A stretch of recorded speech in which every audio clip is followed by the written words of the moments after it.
Shoobity woobity oobity woobity oop down. Can you imagine a more meaningless number than 53? Even 71 is more shapely.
Shoobity woobity oobity woobity oop down.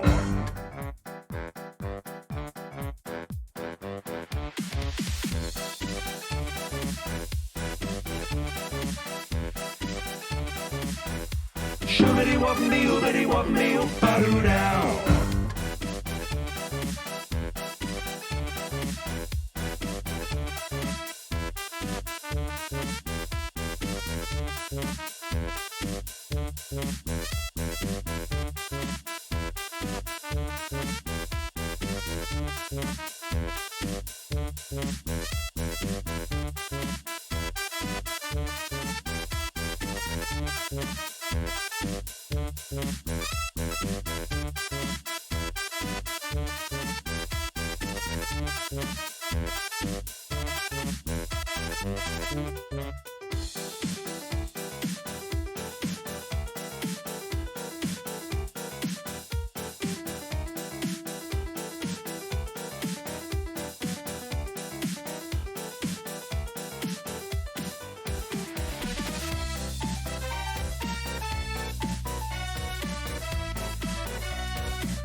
oobity wop me oobity wop me oop-a-doo down.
Evening everyone, GL with today's games. Love you all, Flodge love.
Ring ring, ring ring, ding a ding, ring a ding, ring a ding, ring a ding, ring a ding, ring a ding, ring a ding, a ding, a ring, ring a ding.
Fruity, fruity, fruity, fruity, fruity, fruity, fruity, fruity, fruity, fruity.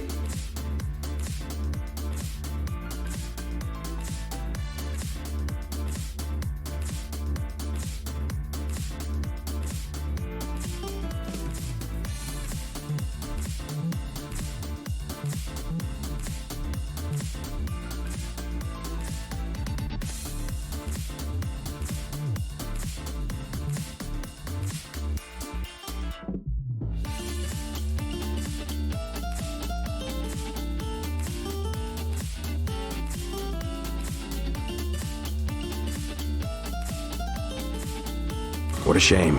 Pain, What a shame. pain, What a shame. pain, What a shame. pain, What a shame. pain.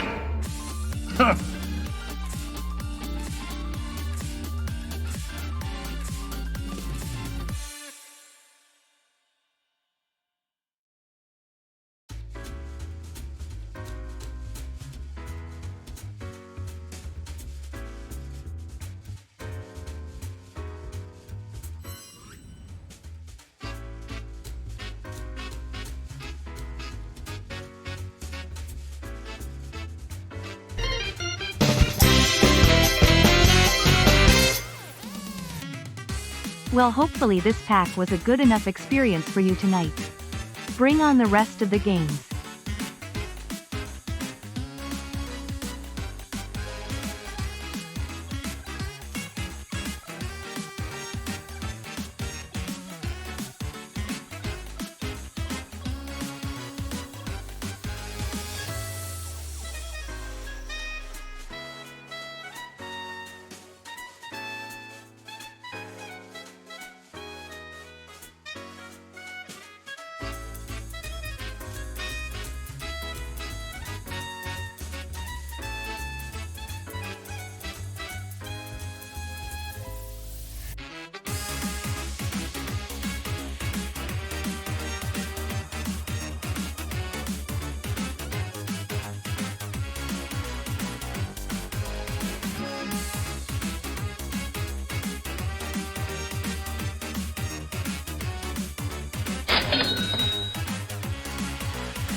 good evening, good evening, good evening, good evening, good evening, good evening.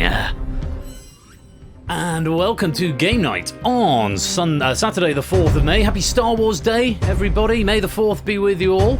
And I'm not wearing my headphones because they are being worn by my assistant this evening, who is just off the side of the camera. But you can see an arm. I don't know if you check the monitor, we can only see an arm at the moment. That one's on a delay, but this one's in real time. Mini Flush is here, everybody. Hello. How's everybody doing? He asked you a question, Jack. A message from our sponsor, Zeustless. Rip Michael Barrymore, Page S. Happy birthday, Colo. Guns back. So the raid messages coming in. Not raid messages, sub messages. Zeus, thank you for the 39 months. Rip Michael Barrymore on PS. Yes, happy birthday, Colo. Any happy returns. We are playing DangerZone. I've got some catching up to do. Thank you to... first of all, thank you to Natter for that pack and Lewis for proofing it. Natter, thank you for the 250 bits. Connors, the 1,000 bits. You generous, generous individual, you. Thank you very much for the support. AB Me subbing for 41 months. Pyro Pygmy subbing for 33 months. BC subbing for 13 months. Clive for 53 months. Thank you all so much for that hype train early doors. Hope everyone is keeping well and is enjoying the bank holiday weekend so far. I have got my new controller up and running. It still doesn't do raids because I need to look in the TwitchLib API a bit closer to make it actually do that. I am wondering why no one has any names. On the view. That's very troubling. Everyone has got 0 points.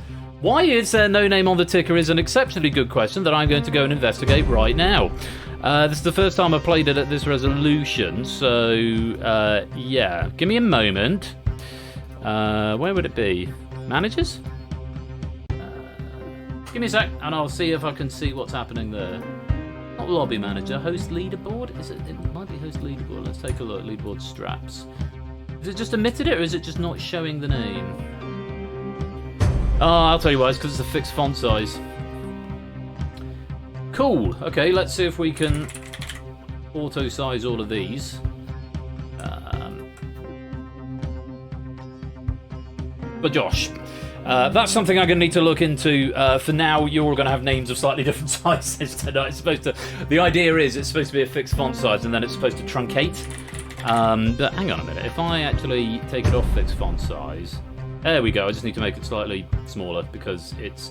When I built this game, it was in 1440, and it's now streaming from 1080. So it's obviously it's just gotten confused and sad. So there we go. That's a quick fix. For that, apologies for that. If you're a power user tonight, I've put in a thing so that moderators, proofers, although I think Oni proofed this. Did Oni proof this one? Oni proofed this one. I don't think he's here. But if you need to be a power user, send me a message on Discord. If you preface it with an asterisk, I will get a special power user alert. If you want to suggest a raid message for later on, type something into the chat, preceding it with a hashtag. Okay, so hashtag and then a raid message, and it will collate them all, and I'll pick my favourite at the end, and that will be our raid message. You are limited to 3, so don't start just doing any old thing because you'll get stopped after 3 and it won't log them anymore. So if something particularly amusing happens and you'll think that'd be a good raid message, hashtag something. Good evening to everybody. We've got Mark and Colo, Samster and Lewis, Connors, so I have to say it like that. Puzzle Dan, Owen Dalton, Topper, Stilgar, Shapes, Keshi, G. Eisens, Battyman, me. I should be on the ignore user list, but hello, I'm here as well. Zeus, Fluffy Bunny, Naked Grandma, BC, Pyro Pygmy, Toot, Natter, Lupine, Kusani, Ardenfetz, Clive, Ohey, Rotted Rapunzel, Arun, Flu Fernando, AB Me, Score Count, BTM Tier, and anyone else who is lurking, loitering and lingering in the chat, you are most welcome to be here. Thank you so much for joining us for what promises to be a very exciting edition of Game Night. Mini Flush is here tonight because Megs is away this weekend. Mrs. Flush, that is away this weekend, and it's Star Wars Day. We watched Phantom Menace earlier on, didn't we? Yeah. Made fun of it all the way through. So Dylan said, I kind of fancied coming and streaming with me, so he's going to be joining us for much of the evening until he gets bored and wanders off, possibly. Possibly.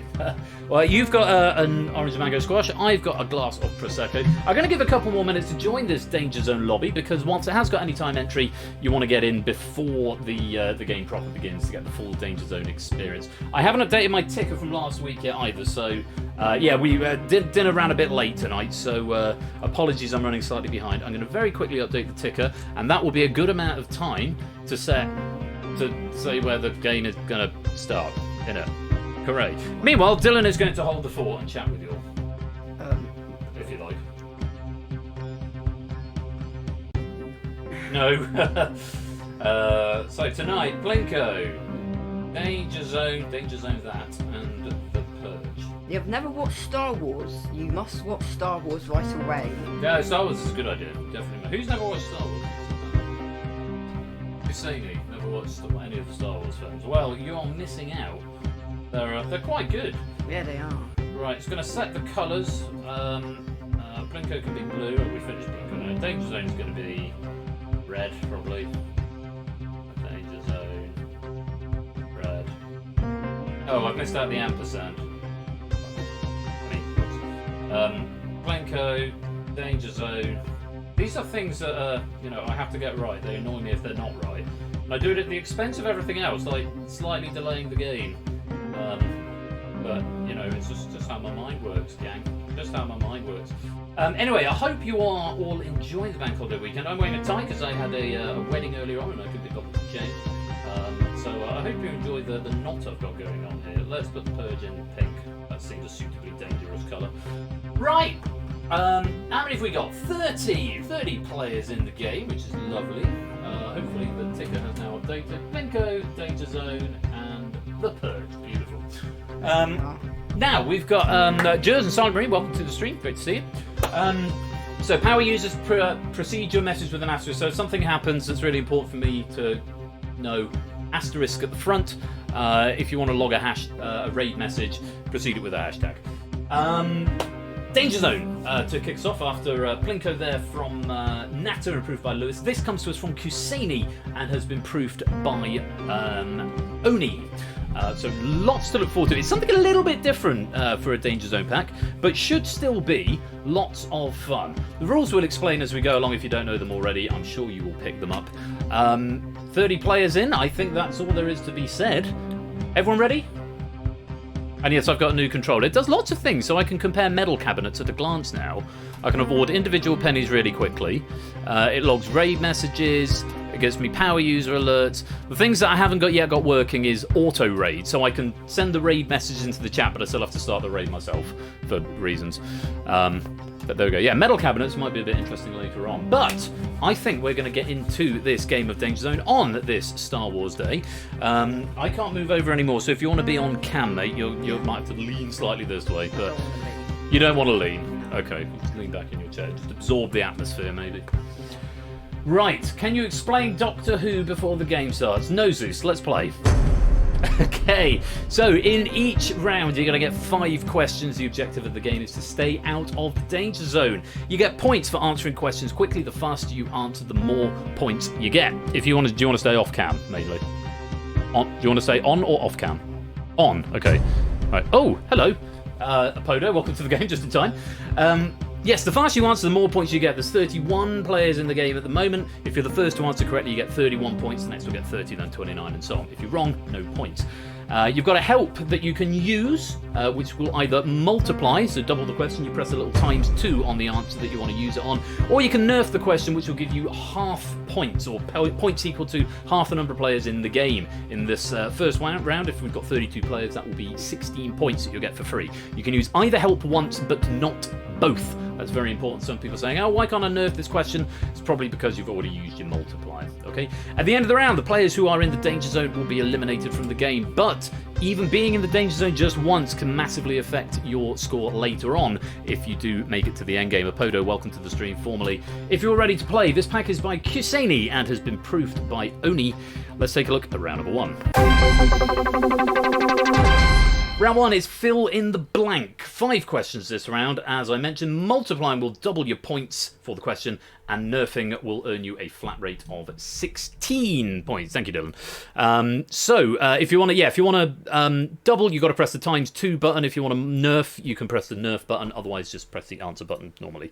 You may use either help once this round, but not both. Because we've had players join since I set the danger zone, it should automatically adapt it, but I can't guarantee that there's going to be exactly 6. There might be 7 in this round, but we'll find out. Okay, fill in the blank. All you've got to do, you'll be shown a group of things. Notes here from Cutani. You'll be shown a group of things, but missing one entry. Select the thing that would complete the group. Okay, that's. Oh, excuse me. Sorry, forgive me. little burp, a little bit of indigestion. Slight indigestion, perhaps there. Okay, everyone ready? You ready? Yeah, I'm ready. Good stuff. If you're ready to play along at home, very best of luck. Fingers on devices. Round 1 is fill in the blank. Let's play Danger Zone. If I close the strap. Shall I try that again? Let's play Danger Zone. There we go. Okay, so your first group is extroversion, feeling, introversion, judging, perceiving, sensing, thinking, what? Proficient, nurturing, adapting, or intuition?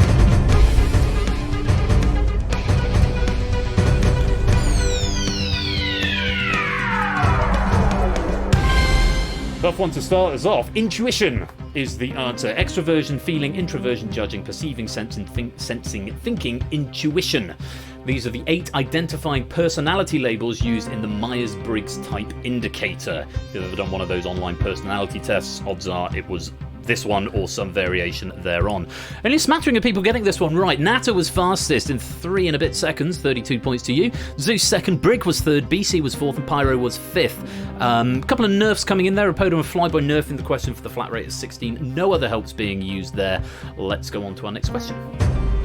As we reorder the board, and everyone comes flocking into the danger zone, because of course the danger zone does dynamically adapt. So if you're tied and in the danger zone, it still counts as being in the danger zone. You've got to get out of there. Let's have another question. Question 2. Have a look at this. How does that answer make you feel? Quite right, Shades. Okay, question 2. Catherine of Aragon, Anne Boleyn, Jane Seymour, Anne of Cleves, Catherine Parr, blank. Is it Catherine Ryan, Catherine Howard, Catherine Jones, Catherine Barclay?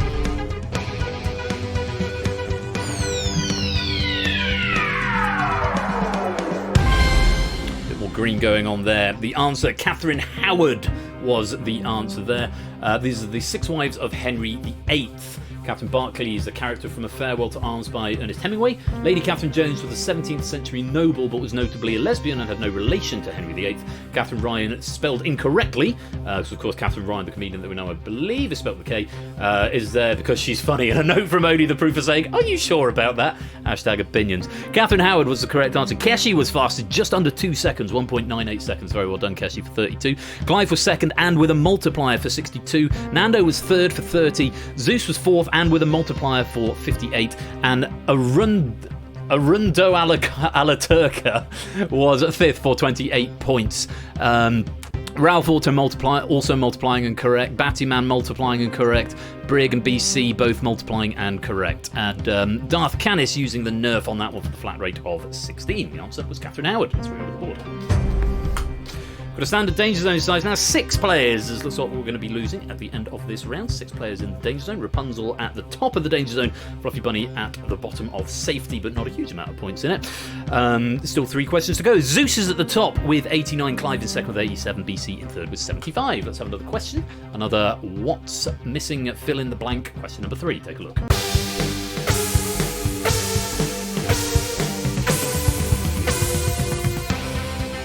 Negredo, Albedo, Citrinatus, blank. Is it Rossaceo, Rufesco, Rubedo, or Rutillo?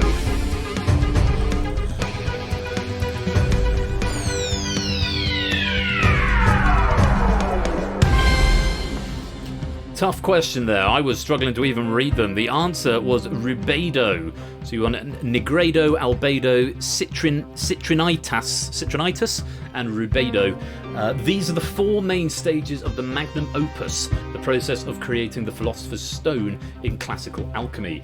The other 3 options are other Latinate red or red adjacent words. So Rufesco is to redden from Rufus.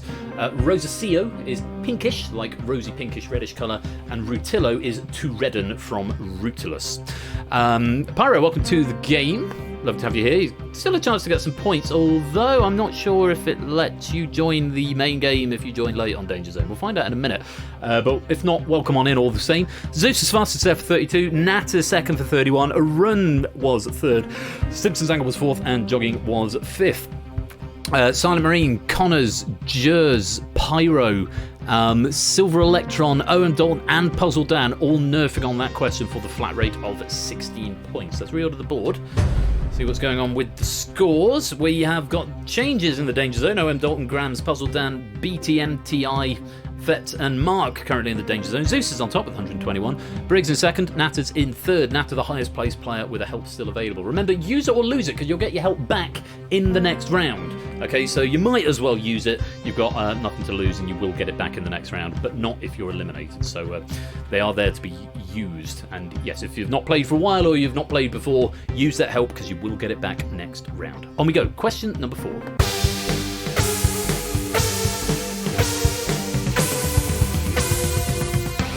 A female deer, a drop of golden sun, a name I call myself, a long, long way to run, a needle-pulling thread, a drink with jam and bread. What's missing? A note to follow me, a note to follow T, a note to follow so, or a note to follow far? That's fine, Shani. I like having lots of notes. I think it's a good thing. Sound of Music fans, anyone? It's a note to follow so. These are the comparisons used for each solfege note in the song Do Re Mi from The Sound of Music, 1965. Main approach to the question are, I guess, A, remembering the solfege scale, or B, realising that the song is in A, B, C, B rhyming scheme, and the missing note will rhyme with do, or C, maybe you just know it. A note to follow so is what we wanted. Silver Electron was fastest, Shapes was second, Zeus was third, Mark was fourth, and with a multiplier, and Nando was fifth. Other multipliers coming in there: Rapunzel and correct, Fetzen correct, BTM Tia also multiplying and correct, and Fluffy Bunny nerfing that for the flat rate of 16. With one question to go, let's reorder the board. And we've got AB Me, Apodo, Flyboy, Jog, Owen Dalton and Grams all in the Danger Zone, but notably 3 of them, AB Me, Flyboy and Grams, have still got helps available, so don't count your chickens yet. That can all change if they get a quick answer in and they multiply. They could end up with some big points. Up at the other end, Zeus still on the lead with 150, Clive's in second with 113, Stimson and Topper now tied in third with 94, notably both still with a help left available. Remember, the top 3 finishers in this round will get a little boost going into the next round. Everyone else's points will be reset to 0. One final question to get you out of the Danger Zone if you can. Question 5, have a look at this.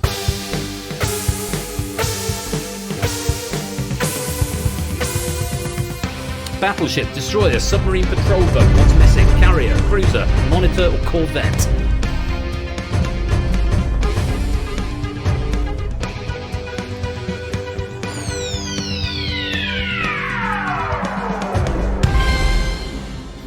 There we have it. Carrier is the answer. The aircraft carrier, I believe, is the 5. Do you play much Battleship?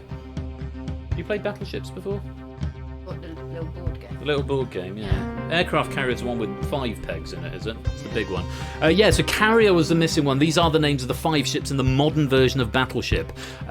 Cruiser was previously one of the 3 long ship in the 1990 version, but has since been replaced with the Destroyer. So Cruiser was a wrong answer there. Flyboy was fastest, 1.21 seconds. That's bloody quick, Flyboy. Well done for 32 points. Topper was second, and with a multiplier for 62 points, I think you might very well go top here, Topper. Top here, Topper. Sorry, I had to go all the way to there to get my board. Oh, I've reordered the board before I finished the scores. Zeus was third, for what it's worth. Natter was fourth, and Grams was fifth. Nando and AB Me nerfing. Stimson's Angle multiplying and wrong. Keshi multiplying and wrong. Jogging multiplying and correct. Natter multiplying and correct. Shapes multiplying and wrong. Sorry, I pressed the wrong button on my gizmo there. Kurtzov! Here comes a raid. Kurtzov, welcome on in, Kurtzov gang. Hope you all are keeping well. Thanks for that raid, Kurtzov. If you're joining from the raid party, my name is Royal Flush. We play interactive quiz and trivia games here on Saturday nights. You're most welcome. And if you want to join in, you can go to that website at the top of the screen and join with that room code. Welcome on in, and Kurtzov, thank you for that raid. So, at the end of all that, Grams and Colo not using their helps, but unfortunately also getting eliminated. So, it feels a bit sad, but unfortunately we will have to lose them at the end of the round, along with Batty, Puzzle, Apodo, and Owen Dalton. Over at the other side, Zeus finishes top with 180. Topper-y. I was wrong about Topper, not finishing top, but getting a very comfortable second with 156. And Natter finishing in third with 148. Those are three very, very big scores. Well done, you three. You will get a little boost going into round two. And you'll be joined there by Brig, Cliver, Run, Stimp, BC, Connors, Rapunzel, BTMT, Mark Jog, Jers, Nando, Fetz, Ralph, Silent Marine, Pyro, Silver Electron, Flyboy, Fluffy Bunny, Keshi, Shapes, AB Me, and Darth. Very well done, everybody who is through to round two. Darth just sneaking in by 2 points. Battyman 2 points behind. Unfortunately, though, you have finished in the danger zone. And as has... That was a really clunky end of sentence. Kurtzov, welcome to the stream formally. Lovely to have you with us, and thank you again for that raid. Batty, Grams, Colo, Puzzle, Apodo, Owen, Dalton, I'm truly sorry, but unfortunately it is the end of the round. You are in the danger zone, which means we have to set our electricity on you. And what do we have to say, Mini Flush? Alvina say. Alvida Zane. Oh indeed, goodbye.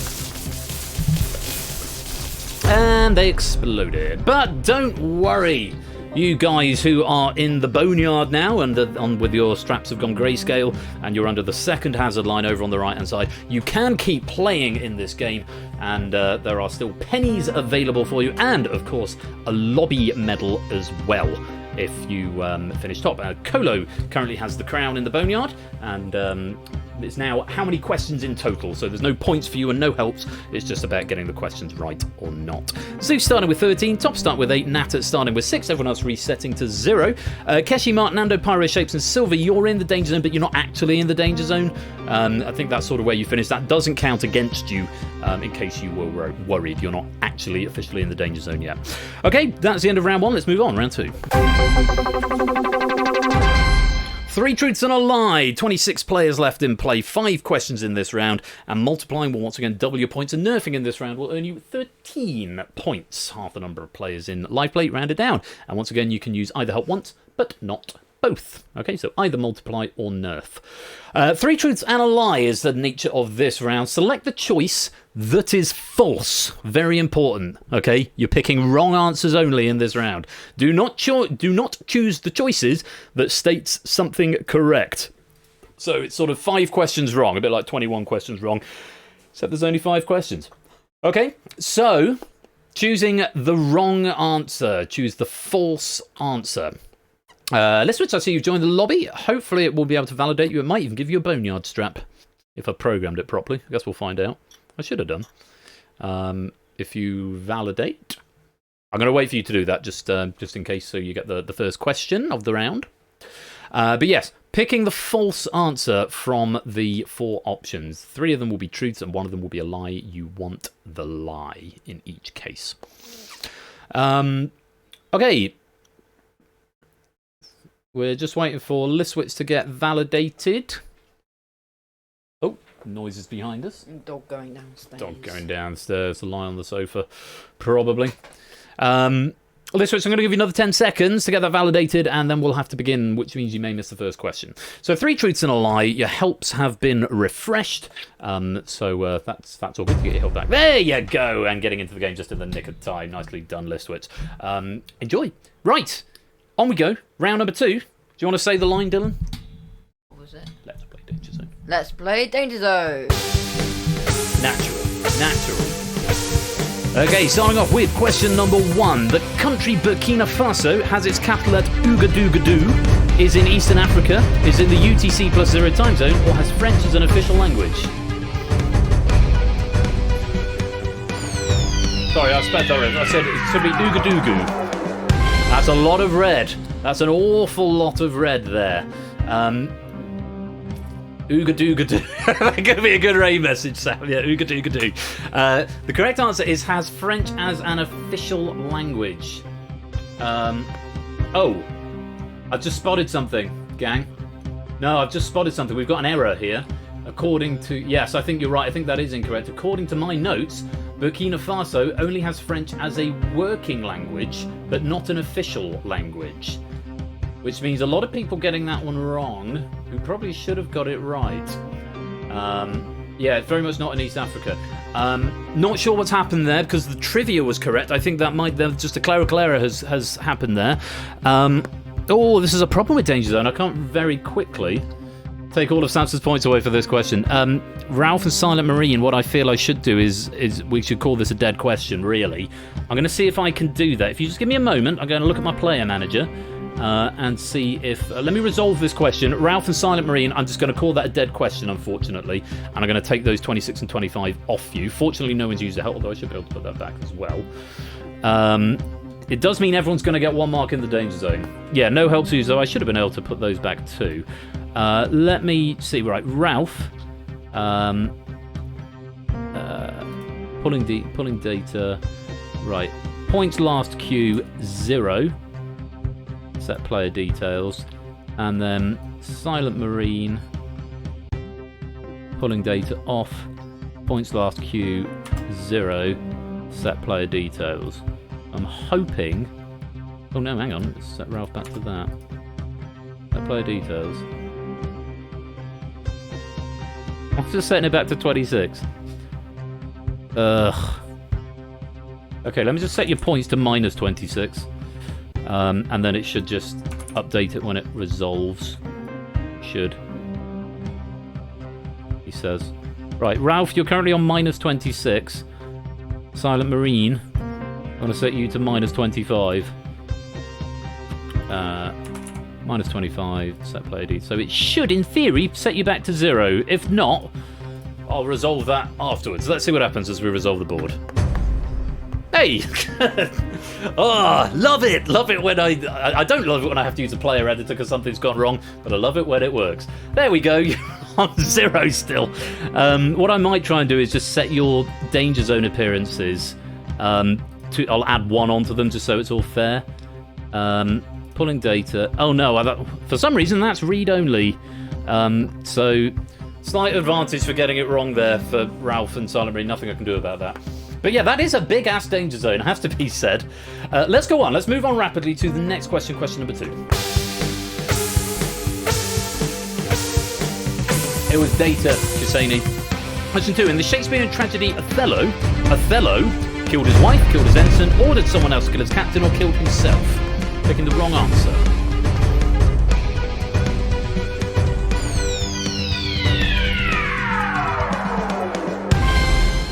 Tricky one there. Yeah, so Ksenia, it was in the data, but I'm not sure how that's come about because the trivia was correct, but the answer that was in the correct answer column was incorrect. Killed his ensign is the falsehood up there. He did stab Iago after finding out Desdemona was innocent, but did not manage to kill him as the wound was not lethal. But all of the other ones are true. He killed his wife, he ordered someone else to kill his captain, and he killed himself. Topper, yes indeed. Do you want to press the what a shame button? What a shame. What a shame indeed. Topper was fastest there for 26 points, Nando second for 25, Natter third for 24, Stimson was fourth for 23, and Ralph was fifth for 22. No multipliers being used there, but Mark, Darth Canis, Connors, Rapunzel, and Flyboy all nerfing that question for the flat rate of 13. Let's reorder the board. Okay, there we go. Got slightly more players in green. Still got a tie in the danger zone, but notably everyone in the danger zone has still got helps available, so still much to be done. On we go. Question number 3.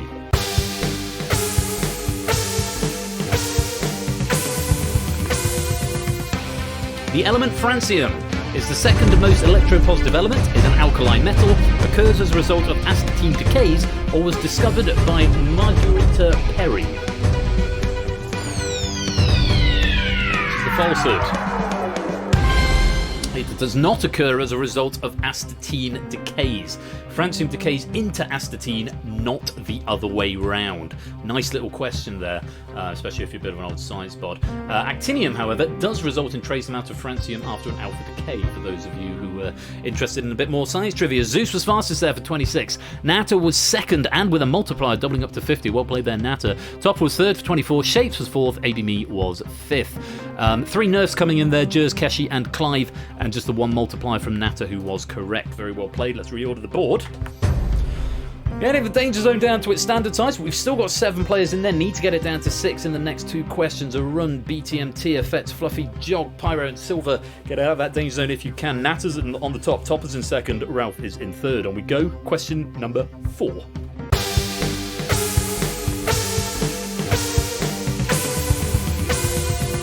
You should not eat peanut butter if you're on a keto diet, you're allergic to peanuts, you're on a paleo diet, you're allergic to soy and soybean. Pick the falsehood.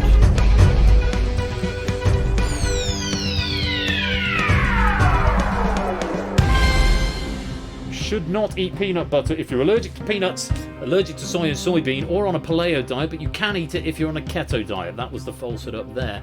Peanut butters are rich in protein and fat while being relatively low in carbohydrates, which fits perfectly within a keto diet, or keto possibly. Peanuts are legumes which are not paleo compliant, so you can't have it. They're legumes.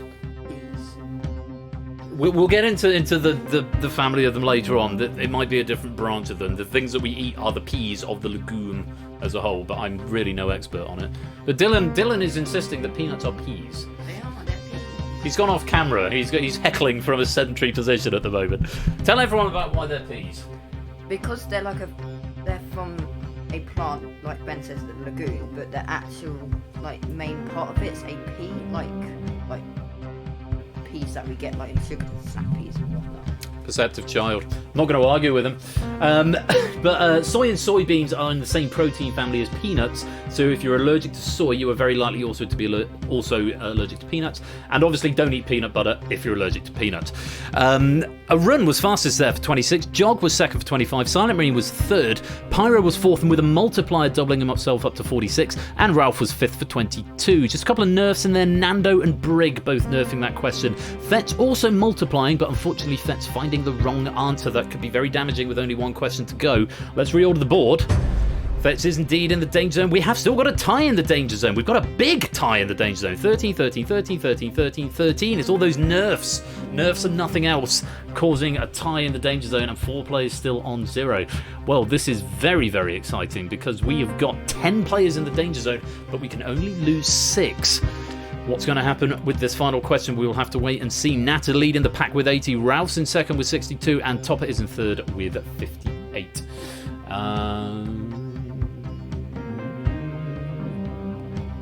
I'll read that in a bit, Apodo, your message and suggestions. Incidentally, anyone who wants to come and join the Discord, that's definitely something I need to put onto the new app. Listwitz and Flyboy, welcome to the stream. We've got another raid message. Could do that. Yeah, I think that's going to be the raid message. I'm going to set my controller on the homepage so I'll get the blinking light when I get new chatters, and hopefully I'll be able to greet you. We've got one more question. We've got 10 players in the danger zone. We can only have 6. Good luck to you all. Here is question number 5.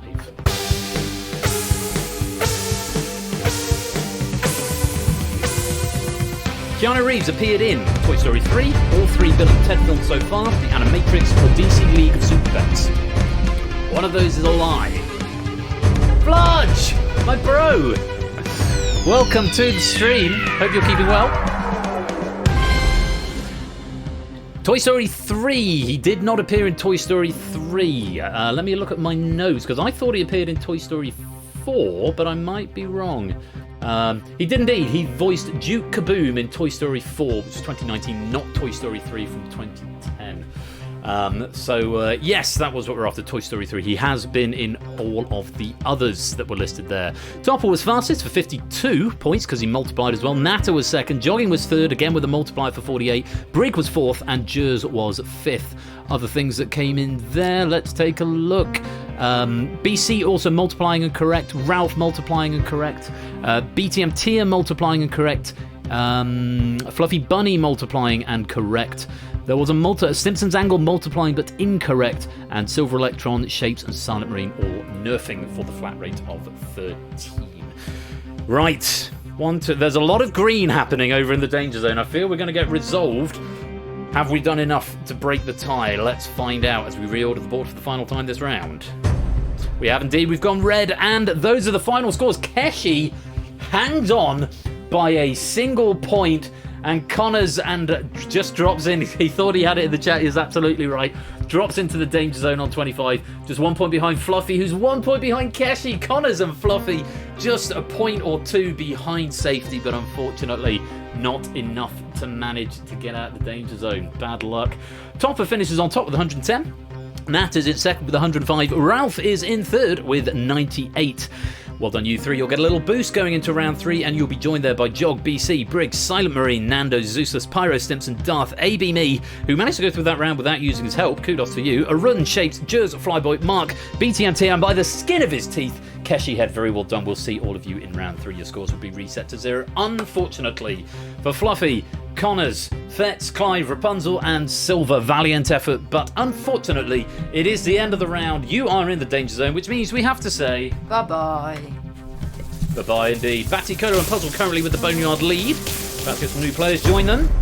And Connors now has the Boneyard lead with 5. Keep hold of that crown if you can, Connors. There is a medal in it for you at the end of the game. Tricky questions in that round, definitely. Welcome to my friend Flage, who's a Twitch partner from over the ways of Vice City Speedrunners. Lovely to have him here. He's been promising to show up for a while. And Flage, it's great to have you. If you fancy some quiz, Flage, you can join with the URL that's at the top of the screen and join with the room code that's up there. See how you get on with a bit of quiz if you fancy it. Have a battle with Connors. Connors has got a 5-point head start, but welcome to you. So, Top is starting with 10, Nata with 6, Ralph with 5, everyone else has been reset to 0 as we drop to 20 players in live play. And we move on to round number 3. Round 3, it takes 2. 5 questions in this round. Multiplying will double the points once again, and nerfing in this round will earn you 10 points after the number of players rounding down. I'll also point out we have increased the size of the danger zone for this round. This round we are going to be losing 7 players rather than 6. 7 players will be eliminated this round, and then 7 the round after, leaving us 6 for the final. Your helps have been refreshed. If you're still in live play, use them or lose them. You can use either of the helps once, but not both.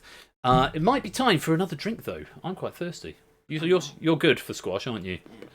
Do you fancy doing a Prosecco run? Yeah. Top man. You have to tilt the glass slightly and pour it slowly. Yeah, I'm on. Good man.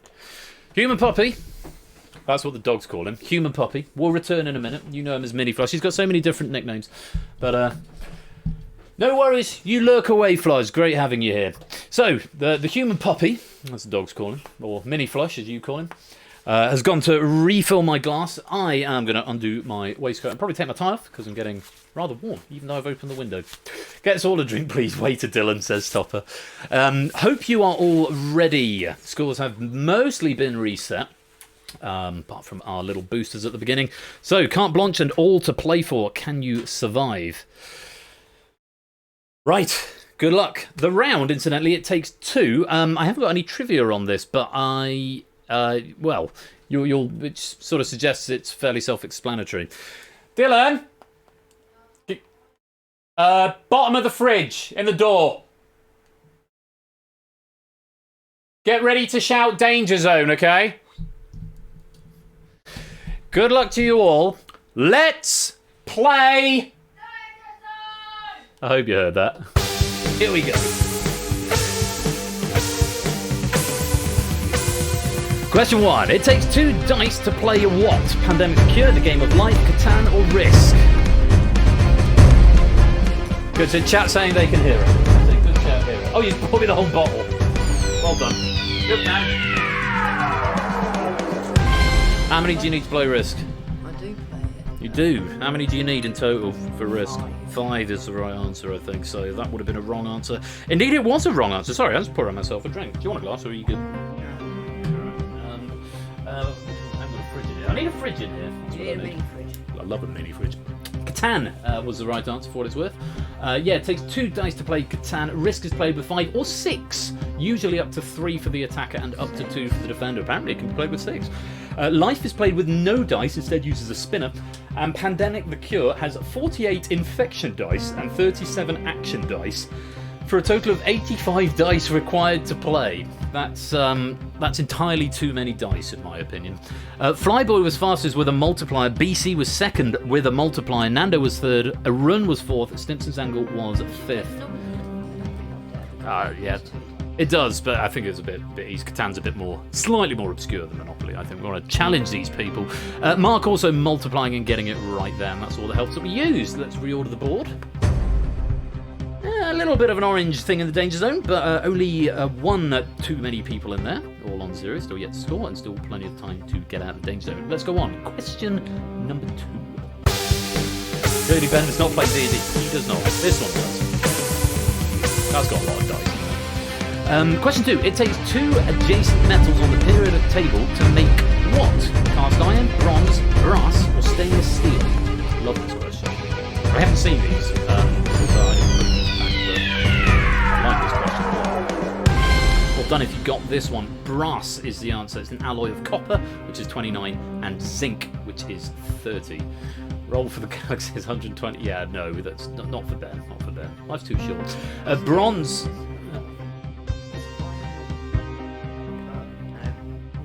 What, stainless steel? Yeah.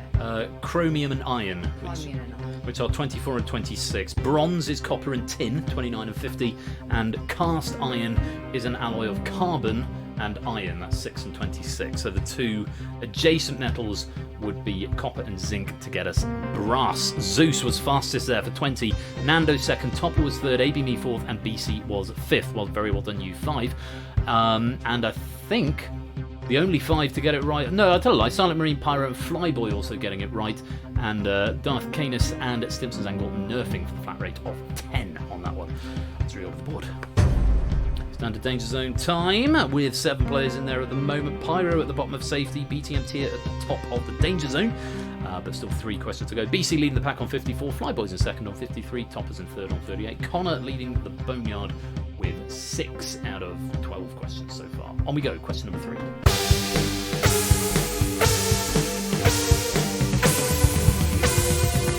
It takes 2 pints to equal a what? A cup, a quart, a gill, or a litre?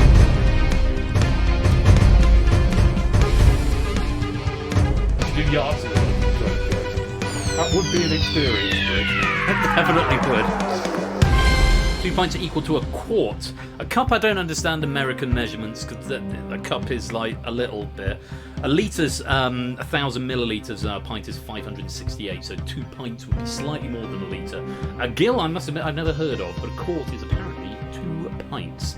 Who was fastest? Mark was there in 1.99 seconds, picking up 20 points. Nicely done, Mark. Shapes second, Zeus was third, Keshi was fourth, and with a multiplier, and Brig was fifth. Any other information that we need? Keshi multiplied and correct. Nata multiplied but incorrect. That could be damaging for you, Nata, later on. Those are all the helps that we used. That's really all on the board. And we've got a tie again, and I've got an alert over on my public chatters. Brig is formally here. Welcome, Brig.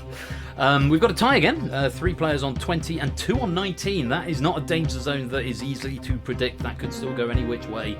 BC is at the top of 64. Flyboys in second. Mark is in third. Connor and Fet's now sharing a crown in the Boneyard. But with 8 players in danger zone, still much to play for as we move on to question number 4.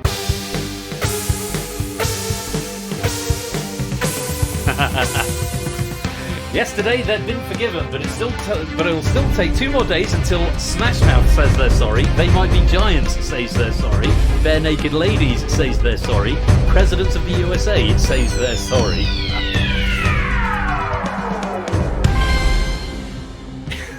So the reason I laughed is because I get the question in the console before it goes on the broadcast, and I saw it coming up. I thought that's such a good question. I like that a lot.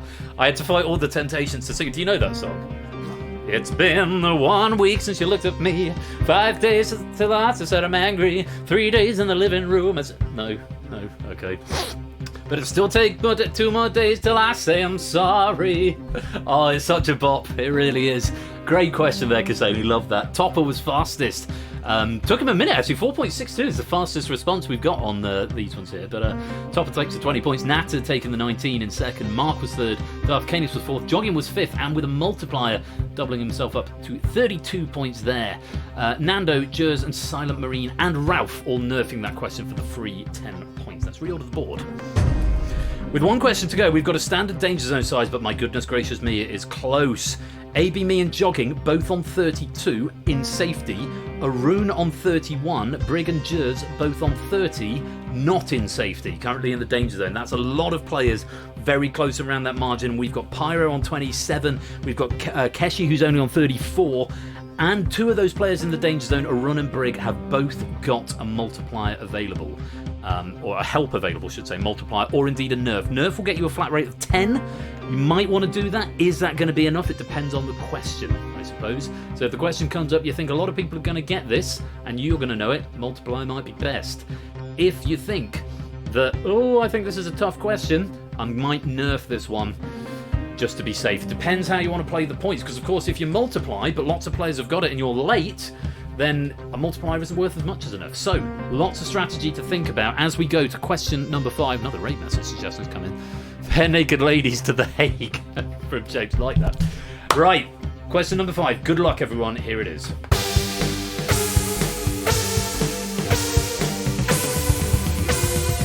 It took winning a gold medal in 2 consecutive Winter Olympics before Lizzie Arnold retired, Eva Muirhead retired, Rebecca Adlington retired, and Laura Kenny retired.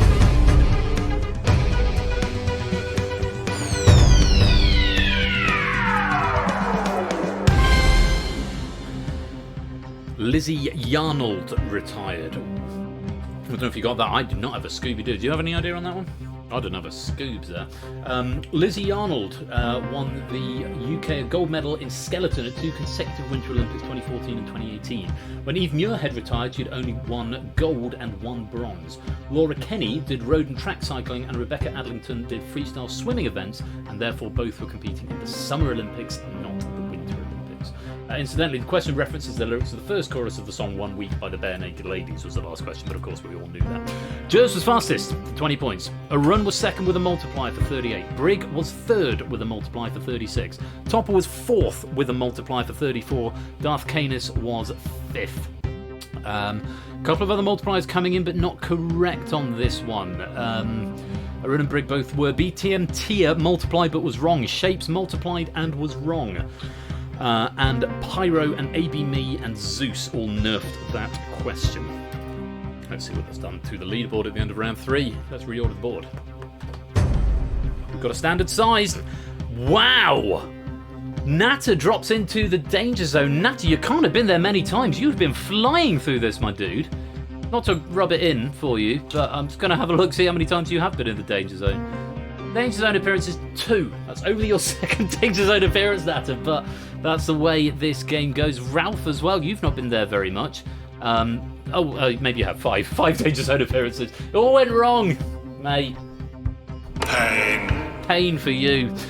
But that is the end of the round, and at the end of all that, Topper finishes in the lead with 92, BC in second with 91, and Arun with a very nice 69 points. Very well done, you 3. You'll get a little boost going into round 4, and you'll be joined there by Mark Briggs, Silent Marine, Flyboy, Stimpson's Angle, Darth Canis, Jers, Zeus, Nando, and AB Me, whose scores will be reduced to 0. Very well played, you 13. You are into the semi-finals of this game.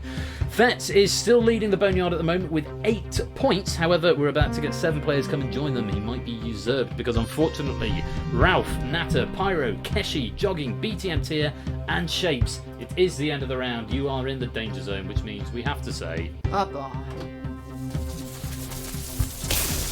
Here comes the electrics. And pop you go. Ralph usurps the crown in the Boneyard and goes to the top with 10 out of 15 questions correct. Topper starting on 6, BC on 4, Arun on 3. Everyone else reset to 0. We've got 13 players left and a danger zone size of 7, leaving 6 in the final as we go to round number 4. I am the one and only. The Chesney Hawks, great song, right? Yeah, I guess so. So that's a very strong reaction from the 14-year-old there. One and only 5 questions this round. Multiplying will double your points for the question, and nerfing will only get you 6 points in this round. And once again, you can use either help once, but not both. Slight difference at the end of this round. If you finish in the top 3, you don't get a boost going into the next round because the start scores for round 5 are calculated slightly differently. More on that in a little while. But yeah, one and only. Identify the answer that fits all of the criteria given. The incorrect answers may fit some criteria, but not all. This is basically steeplechase at this point, but slightly more streamlined. Yeah, so find the answer that fits all of the criteria. There may be 2 or 3 criteria presented, and they'll be separated by a /, so make sure you read carefully. Category is one and only. It's round 4. Only 6 of you can progress to the final. Very best of luck. 2 or 13 of you in live play. Say the line. This is Danger Zone. Nearly. Let's play. Let's play Danger Zone. Starting with this one, there are 2 pieces of information you need to match. Semi-hard cheese and originated from a Nordic country. Havarti Stilton, Tilsit, Svečia. Solid cheese question. Another round of applause.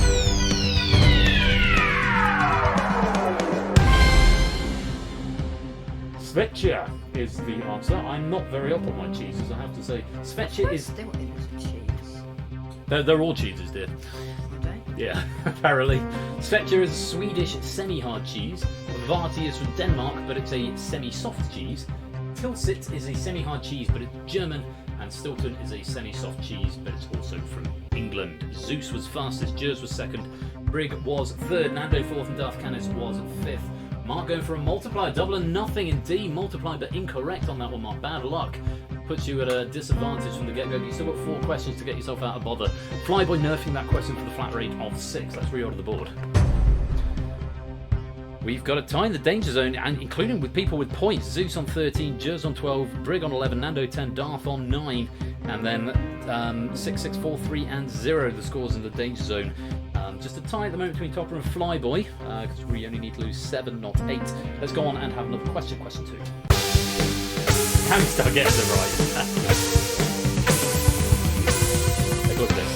Borders at least 2 oceans. Name of currency starts with R. No yellow on country flag. South Africa, Israel, and Belarus.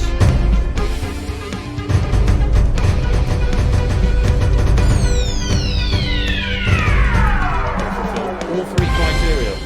We're going to smatter and get it right. Indonesia is the right answer.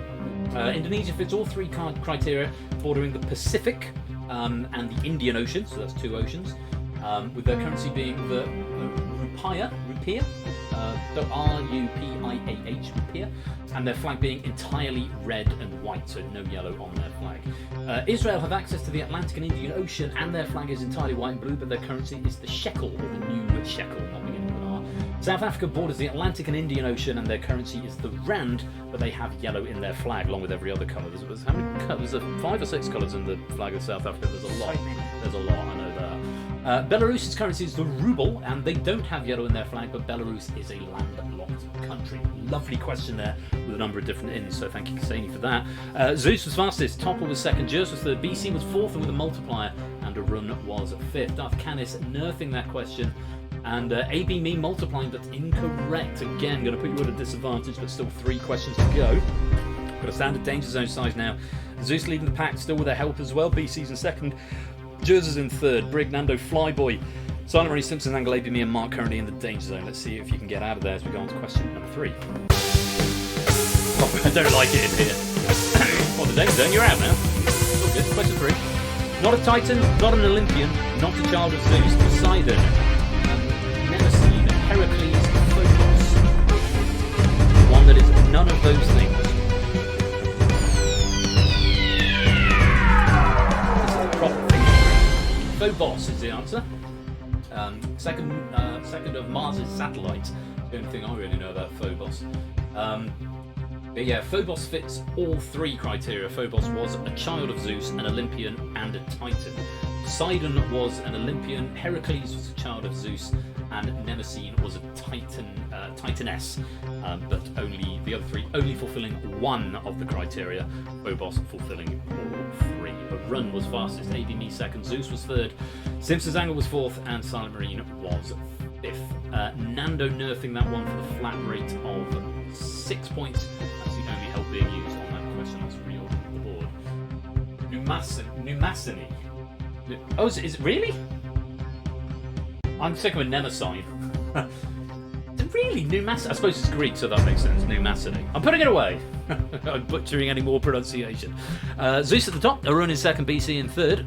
Topper's still not in the danger zone, and still with the help. Darth, AB me, Briggs, Simpsons, Angles, Silent Marine, Flybo, Mark, all in the danger zone at the moment. 2 questions to get out of there.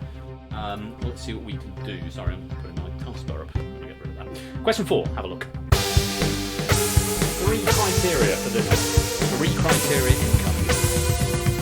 Band member named Liam won a Brit Award with their debut single or album, disbanded in 2009, The Verve, Oasis, One Direction, The Prodigy.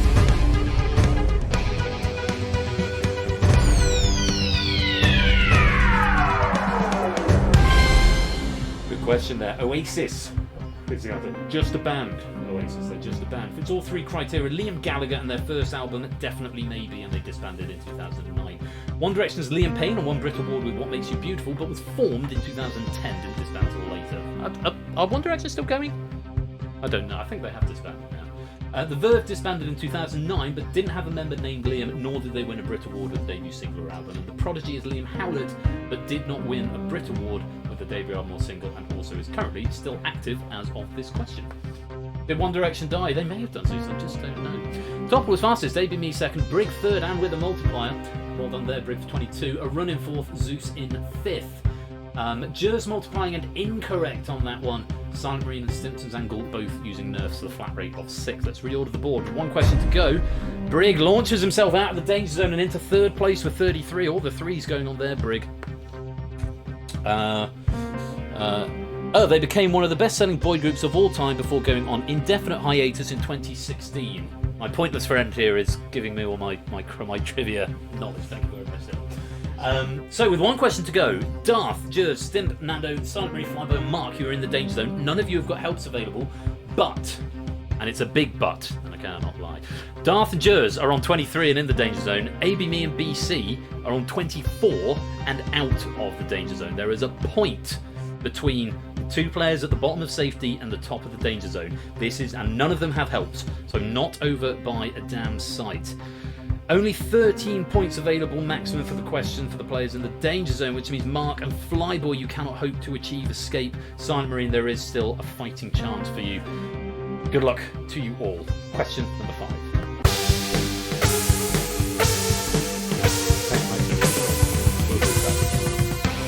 Appeared in a Hunger Games film and appeared at a Super Bowl halftime show. Gloria Estefan, Lenny Kravitz, Janet Jackson, Mahershala Ali. Possibly Mahershala. I'm never quite sure how to pronounce his name. Mahershala. I think it's Mahershala. As the name M-A-H-E-R is pronounced like Ma. I had a RE teacher called Mr. Ma back in the day. Lenny Kravitz was the answer. That's what I would have gone for. Is it Mahershala? Mahershala. Mahershala. Thank you, Mark. Mike, you need to get a little role as my pronunciation guide. Mahershala. Yes, Lenny Kravitz is the only one I knew that was in the Hunger Games. Let me look at my notes. Appeared in the 2015 halftime show, and he played Sinner in the first 2 films. Gloria Estefan appeared in the 1999 halftime show, but did not play a character in the Hunger Games. Janet Jackson appeared in the 2004 halftime show, I think with Justin Timberlake, but did not play a character in a Hunger Games film. Mahershala Ali, he played Boggs in both parts of Mockingjay, that's why I don't know, I've not seen Mockingjay, but has never appeared in a halftime show. Oh, yes, we've got flashy lights. Who's joined us? Jogging, welcome to the stream. I know you've been here a while, but you've said something in chat. Hashtag Liam and Noel. She popped up to give us a raid message. Very nice. Liam, hashtag Liam. Lenny Kravitz was the answer. BC was fastest. Silent Marie second. Mark third. Simpsons Angle fourth. And everyone else was incorrect. No more multiplies there. Arun, Zeus, and Topper choosing to nerf the flat rate of 6. Not a bad strategy when you're that close to the top. Let's see who's going to be leaving us before the final as we reorder the board. And there we have it. Zeus finishes in top with 52. Arun in second with 41. Topper in third, tied third with BC with 37. Brig gets to the final with 33 in fourth place, and Silent Marine in fifth with 27. Very well played, you 6. You are our Danger Zone finalists this week. I know Brig is going to be particularly happy. I know how much he likes Danger Zone. Last time he stayed up till 2 in the morning to play it and went out in like round 2 or something. He was very upset. So, Brig, your time could be your time. Unfortunately, it does mean we have to say goodbye to Simpsons Angle, just missing out by a single point there, point behind Silent Marine. Simpsons Angle on 26, AB Me 24, Darth and Jers on 23, Nando on 16, Mark on 11, and Flyboy on 6. Boys stuff up the final, unfortunately. Maybe tonight will be different, we will see. Ralph has got the Boneyard Crown, clear by 2 points at the moment, but we're about to lose 7 people. Will he be used up? Because unfortunately, Simpsons Angle, AB Me, Darth, Jers, Nando, Mark, and Flyboy. It is the end of the round. You are in the Danger Zone, which means we have to say Ta-ta. Ta-ta and farewell. And off they go. And Ralph retains his crown with 12 points. Simpsons Angle now in second with 11. Connor, Natter, Fetz all with 10. So, we're down to just 6. Your scores have been reset to something funky. I did say the scores at the beginning of this round are slightly different. Let's find out why. We go to our final. 5 questions once again in this round. Multipliers and nerfs are inactive, and live players start with a score equal to their total correct answers minus their total Danger Zone appearances. That's why I said at the beginning, being in the Danger Zone, even for one question, can be quite damaging in the end game. But it is the final round. It is general knowledge as always. Topper, Zeus, BC, Silent Marine, Arun and Brig, very many congratulations on reaching this point. Gold, silver and bronze medals as well as eternal glory await you. And I'm going to check my medal cabinet to do some stuff to see how everyone's getting on. Because I can just type in the names and it will immediately show me. So let's just check out the top 3 first of all, because for some reason I only let myself do 3 at a time. And we can see that Topper has not yet medalled in Danger Zones. This would be a first medal for Danger Zone if Topper can finish at the top. Zeus has got a lobby and 3 bronzes, but never taken the gold or the silver. Oh, your score rather than your... You're Brig and Cassini having some banter there. BC has won 3 silvers and 1 gold. 3 silvers and 1 gold for BC. Could make it a second gold this evening. As for the other 3 finalists, Silent Marine, it was a Silent Marine underscore, has got a bronze medal in Danger Zone. But nothing else. I found that's, yes, bronze medal in Danger Zone. Arun has got 3 golds, 1 silver and 2 bronzes. Arun, the only player so far with a full medal cabinet. And Brig, also yet to medal in Danger Zone. So lots of very exciting things to play for here. We could have some first-time medalists. If we look at the overall Danger Zone leaderboard, Samster's still leading with 10 golds. Toot in second with 9. Cool. I like having this medal cabinet on fast lookup. It makes it much more interesting. Right. Hope you 6 are all ready to play and you're ready to play in the Boneyard. It is all general knowledge. Those are your starting scores. I wish you all the very, very best of luck. You want to say the line? It's Danger Zone. Nearly. Let's play Danger Zone. Say it with a bit more aggro. Let's play Danger Zone. Perfect. Here we go. Good luck to you all. Starting with this. Which of these countries accepts Bitcoin as legal tender? Nicaragua, Belize, Guatemala, and El Salvador. I actually know this one.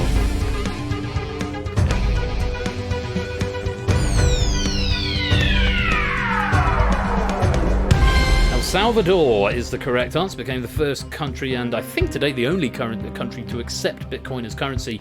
This apparently is the future. Huh? El Labrador.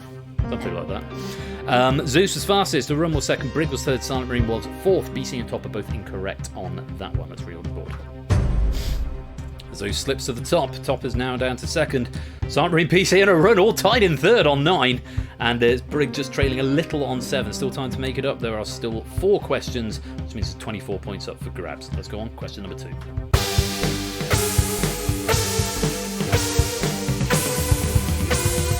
Which of the following was an Allies nation that declared war during World War I but did not have military involvement? Was it Brazil, Finland, Costa Rica, or Kingdom of Siam?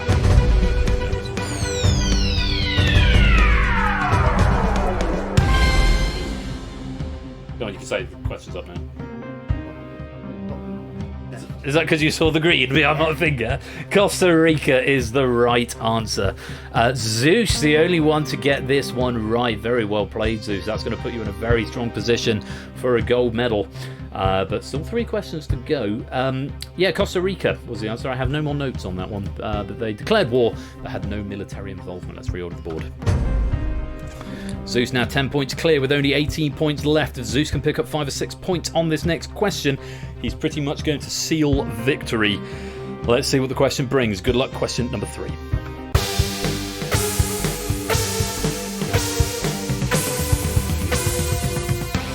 How many prefectures are there in the Hokkaido region of Japan? 1, 4, 17 or 9?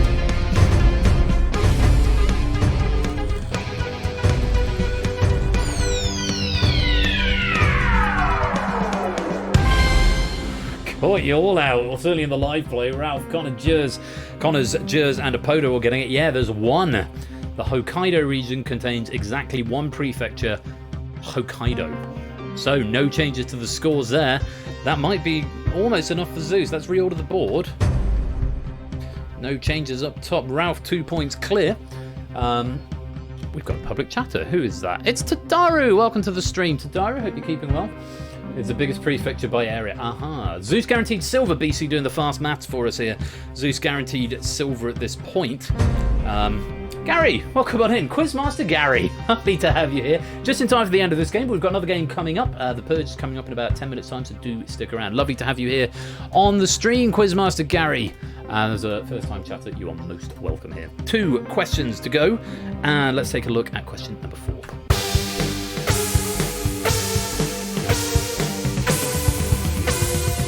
The mathematical constant pi is derived from what ratio between 2 parts of a circle? Diameter over circumference, circumference over diameter, radius over circumference, or circumference over radius? Organise those in a very nice order.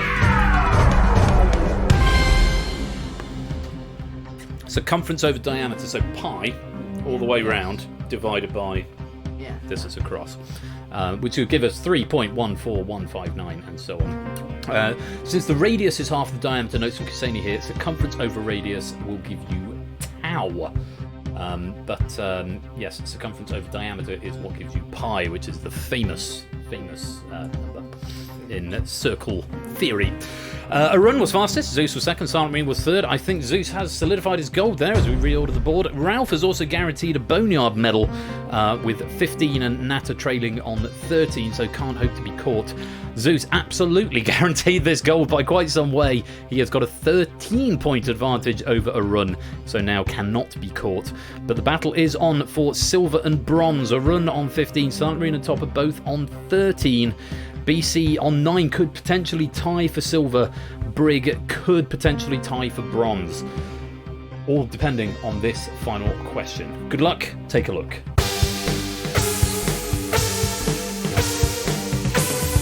To finish Danger Zone tonight.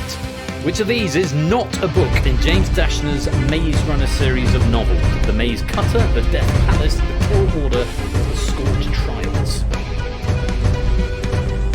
Modern literature question at the end there. The Death Palace is the right answer. Scorch Trials. The Scorch Trials is the second book, Kill Order is the fourth book, and The Maze Cutter is the sixth book. There are no book titled The Death Palace in the Maze Runner series, although the third book is named The Death Cure, but not The Death Palace. Arun was fastest, Topper was second, Silent Marine was third, and Brig was fourth. So let's see what the final scores are. Our Boneyard medal goes to Ralph with 15 out of 25 questions. BC, valiant effort but finishing 6th in the final. It's Brig who's in 5th with 10, and Silent Marine just going out on the bubble with 17 points. Missing out on a medal, but a great effort all the same. And our medalists in Danger Zone tonight with 18 points. 3rd place and bronze medal goes to Topper. 2nd place, 21 points, and silver medal goes to Arun. But tonight's champion, gold medalist, and 1st place player with 28 points, it's Zeus.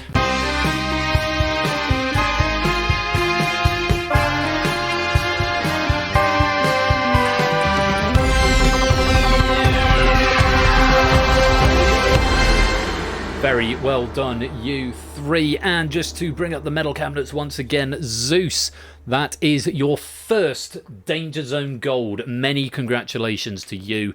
Arun, that is your second Danger Zone silver. You've now got 2 silver, 2 bronze, and 3 gold. And Topper, that is your first Danger Zone medal overall. Very well played. Bronze medal going into your medal cabinet as soon as the credits roll.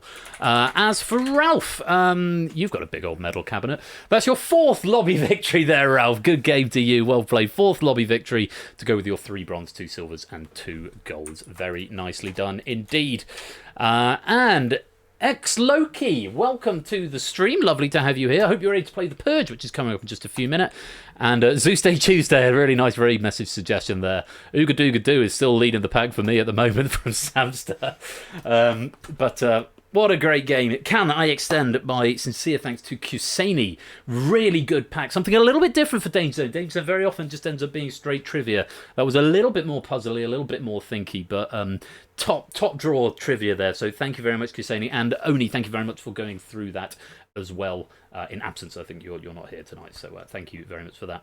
That was really good fun. We are going to take a little break. I'm going to play some adverts. I'm going to get some more to drink. Suggest you go stretch your legs or grab yourself some food or a drink or something, because when we come back, we are going to be playing The Purge, and it's a debut writer. It's Owen Dalton, who's just I see Owen Dalton there in the chat.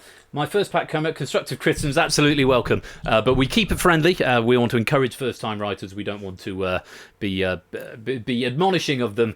Owen Dalton and I, we work quite close. I proofed this one, and we worked quite closely together when Dalton was first starting to get set up with doing writing. We had a bit of back and forth. Very receptive to feedback, and he's produced a pack which I think should be really good fun. Possibly a smidge this side of a smidge on the easy side of average, but by no means completely straightforward. And there's one or two particularly tricky ones in there to look forward to. So we'll be excellent and lovely and kind to Owen Dalton with his first pack of The Purge. That's coming up right after this break. We'll play some adverts, but we won't start the next game without you. So if you're not subbed, don't worry, you'll see ads, but we'll hang fire before we start The Purge. Thank you once again to Kuseni and to Oni for the writing and proofing of that pack. Well done to our medalists, particularly to Zeus taking that gold medal. You have been watching or playing DangerZone, and we'll be back after the break very soon. We'll see you then.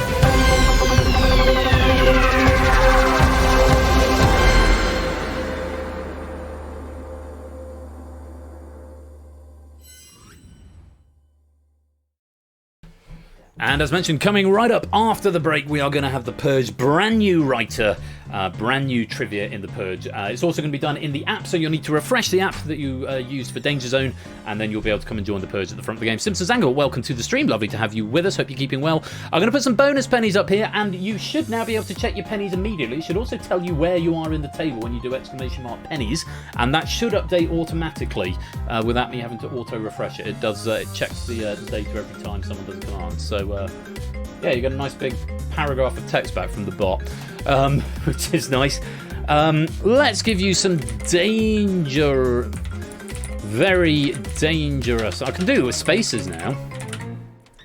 Very dangerous. I'm going to give you 469, and you've got 1 minute to claim 469 pennies by typing in very dangerous into the chat. I'm going to play some adverts, but we'll be back with The Purge as written by Owen Dalton and proofed by me very shortly. Don't touch that dial. We'll be right back.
back to the second part of this evening's game night, where apparently I did not save my canvas ratio.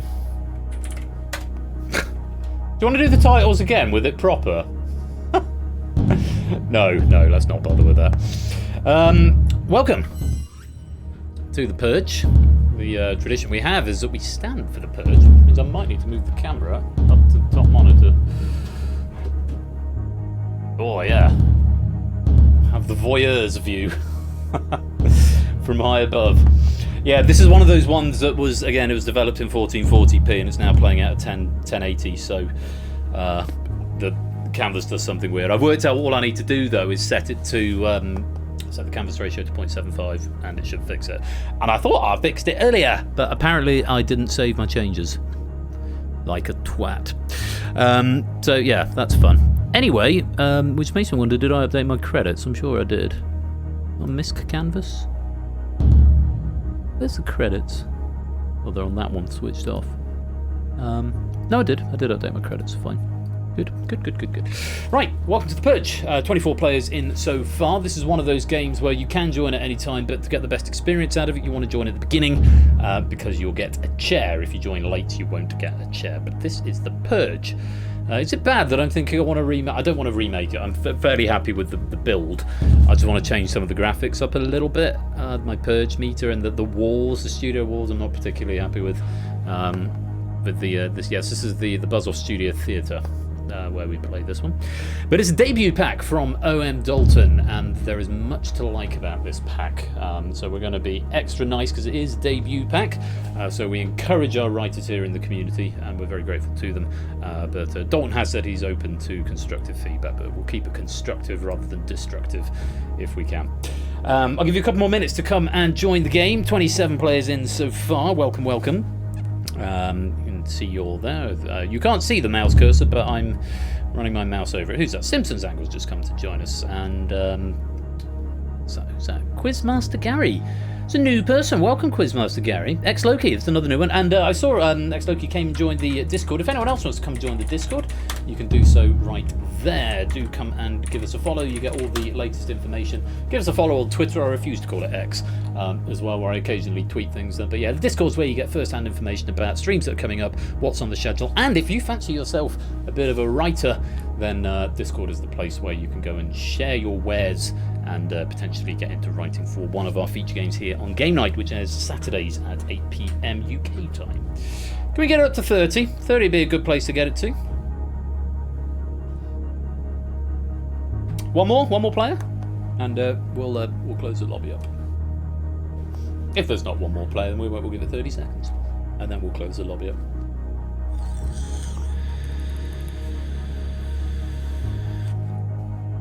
Any more for any more?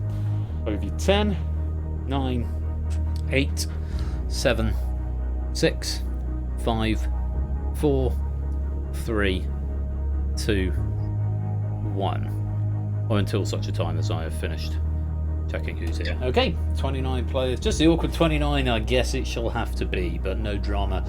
We'll have a good time all the same. Right, this is the Purge. Let's play. And here's how to.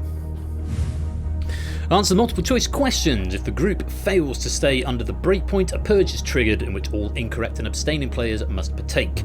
If a player answers the purge question correctly, they rejoin the game. If not, they are eliminated, but may continue playing in the lobby game for bonus pennies. Play continues until 20 questions have been answered, 5 purges have taken place, or 5 or fewer players remain, whichever occurs first. Surviving players move on to the final purge a bit later on. If we have a tie, then it will be whoever has got the most number of questions correct. If we've still got a tie, then it will be decided by the tiebreak, which is the first question you will be asked. Key thing for this is that throughout the game, all of your answers are done anonymously, and all of your scores are anonymous as well. You will not know, unless you are literally physically playing in the same room as somebody else, you will not know how somebody else is doing unless you're playing in the same room with them, or you are manually keeping track, which I encourage you not to do. It's much more fun that way, because it's a game where the hive mind can save you, and if you get something wrong, you don't necessarily need to let on, and you could get away with it scot-free to a point.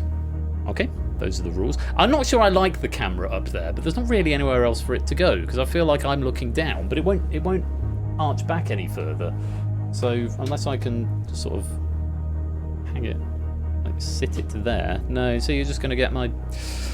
I mean, I can't really raise the desk any higher. I can, but I would risk potentially stuff falling down. What about if I just leave it sort of just balanced? It's not hooked at the moment, so if my camera if you suddenly see the ring light, it's because it's fallen down and it's gone like that. But hopefully it'll just stay there and all will be well. Right, that's how to play. Let's get on with it. We start with the tiebreaker question. This will be in the form of a number. Okay, so give me the answer. Well, in fact, you won't even be able to type letters if you're playing on the app, which everyone is, because that's the only way to play this game now. But yeah, so give me a number, and you want to be as close as possible. Your tiebreak score will be the distance you are from it. You want to get the lowest score you can. Here is your tiebreak question with 20 seconds to answer it. Good luck. I have a sting first.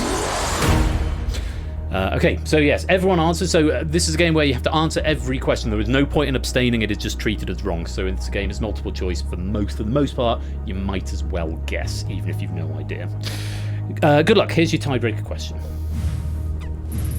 According to Guinness World Records, the current spiciest pepper on the planet, Pepper X, measures how many Scoville heat units?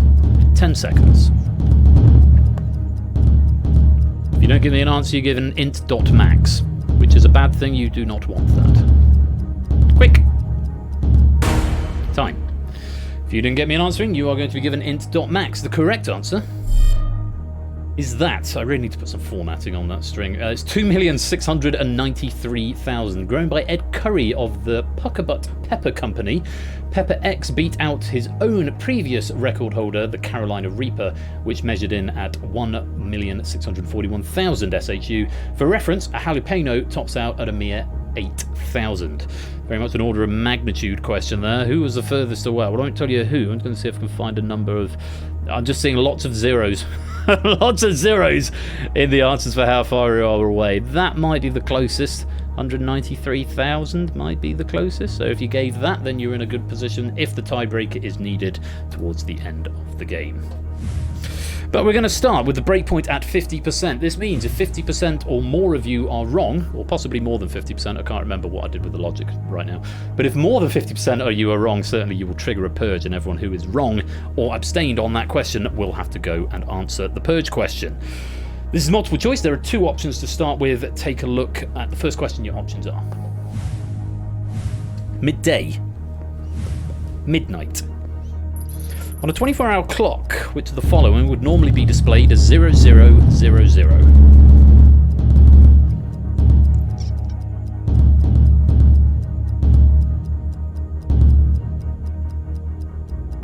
Time. Correct answer is, of course, midnight. If you get this wrong, I can't help you. There's a note from Owen Dalton there.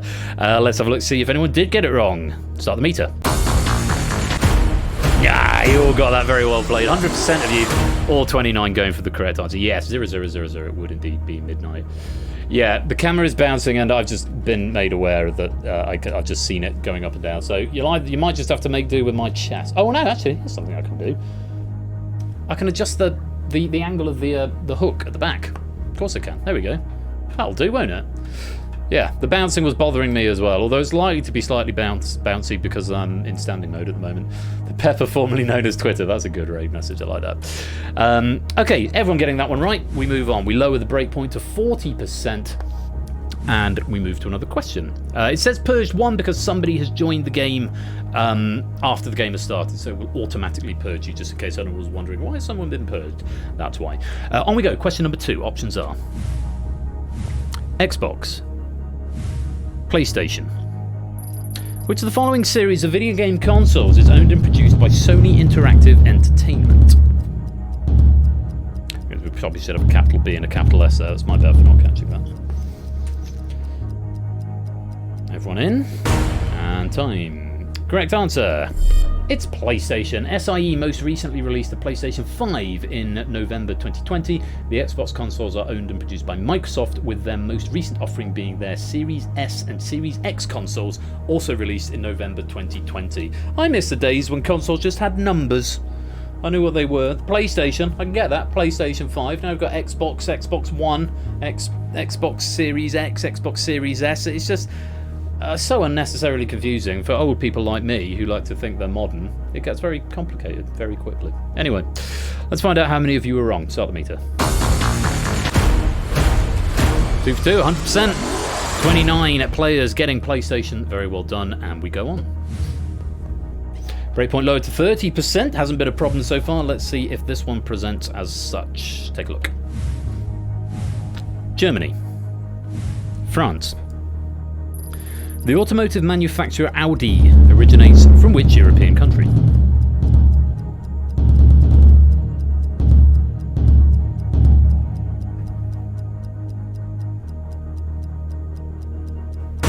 Time.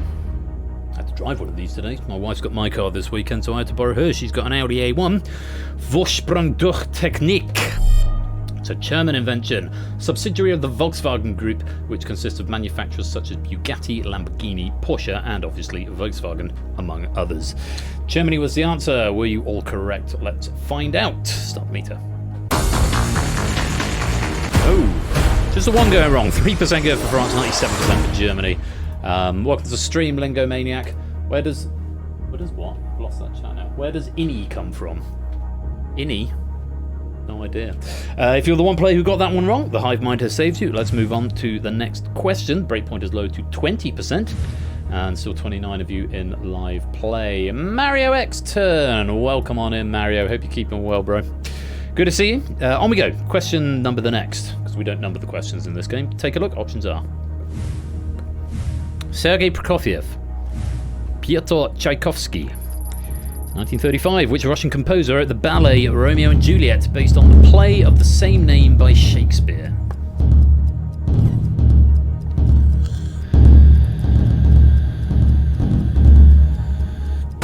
Time. It's the meme that refuses to die. It just refuses. Audi. Oh, very good, Lingo. Yeah, justifies one of them.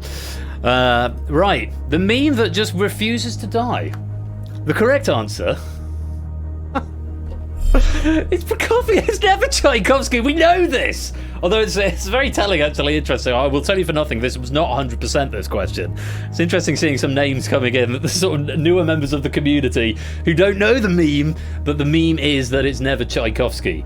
Except when it is. Yeah, it's never Tchaikovsky in all seriousness, though, is what Dalton is saying. Tchaikovsky did write a symphonic poem, also called Romeo and Juliet, but it wasn't a ballet, and he also died in 1893. So, Sergei Prokofiev is the answer. It's the one, incidentally, that the theme tune for The Apprentice comes from. That one. It's called The Dance of the Knights, the Montagues and the Capulets, by Prokofiev. Let's find out how many were wrong. Breakpoint is 20%. Start the meter.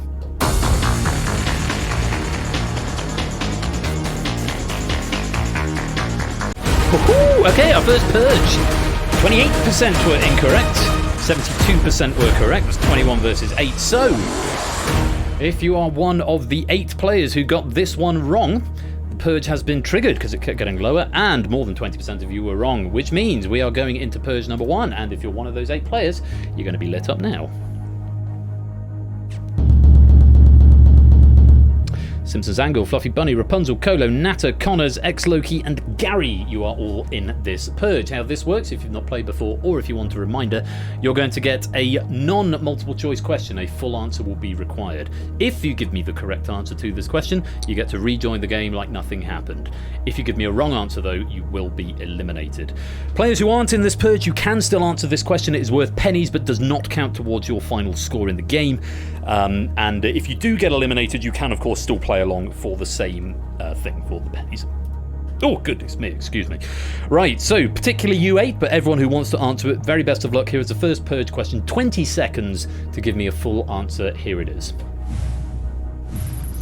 The British version of Family Feud, most recently hosted by Gino D'Acampo, is called Family what?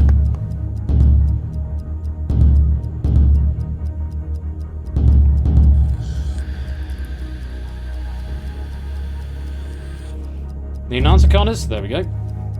Time. The correct answer... Fortunes. Family Fortunes. If it's up there, I'll give you the money myself. I'm a die-off the Les Dennis era because that's the era in which I grew up. If you gave me a correct answer, you will go blue. If not, you will go red. Connors. Not the answer, I'm afraid, that you went for. You went for no clue, which is not the one, unfortunately. Sadly, we do have to lose you from the game at this point, but you can continue playing along for bonus pennies in the background game. But unfortunately for you at this time, it is a wrong answer at the wrong time, and you've been purged. We turn out as light, and because we've had a purge question, we reset the breakpoint. It goes back up to what it started at, plus 10 with each subsequent reset, so we're starting it now at 60%. Still 2 options for the time being. So see what you make of these as we go to the next question. Oxygen. Nitrogen. In the Earth's atmosphere, which element is the most abundant?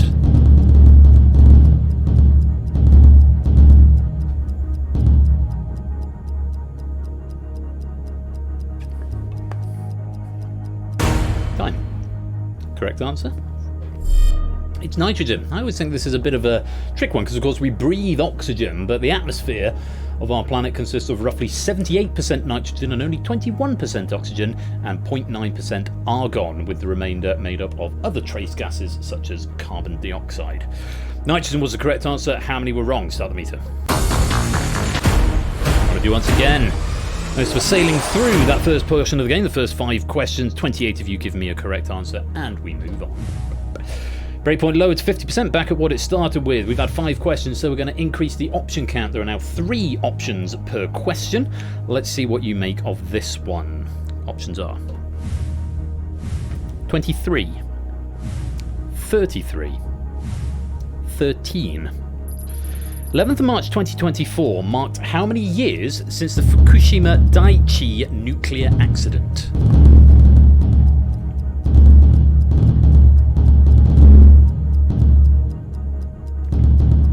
Time. I thought this was tough. I wouldn't have known this. The correct answer was 13. The incident, the worst in Japan's history, was caused by the 2011 Tohoku earthquake and subsequent tsunami that resulted in total electrical grid failure, severe damage to nearly all of the plant's failsafes, and a meltdown of the plant's first 3 reactors. More than 150,000 people were forced to evacuate as a direct consequence. You may have remembered that. It was certainly in living memory the last 13 years or so. But did you get the correct answer? Breakpoint's 50%. Let's find out. Start the meter. Not everyone.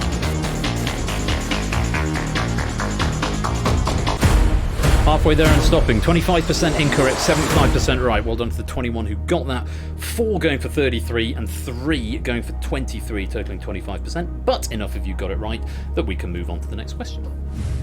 Lowering the breakpoint to 40% and still 3 options. Take a look at them. The Rookie, Chicago PD, SWAT. Nathan Fillion stars as Officer John Nolan in which ongoing American police procedural drama?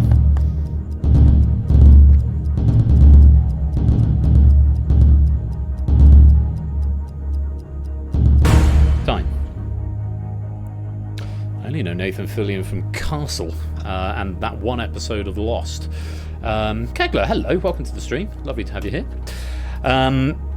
Nathan Fillion stars as Officer John Nolan in which ongoing American police procedural drama? The Rookie, Chicago PD, or SWAT? The correct answer was The Rookie. Stars Nathan Fillion as the LAPD's oldest rookie and is one of the better shows I've watched. Note there from O.M. Dalton. He was also a police officer in Lost, yes, married to Monica, aka Kate Austin. Very good Lost knowledge there, Connors. Excellent, excellent, excellent. Let's find out how many of you were wrong on that Nathan Fillion question, though. Start the meter. Breakpoint is 40%.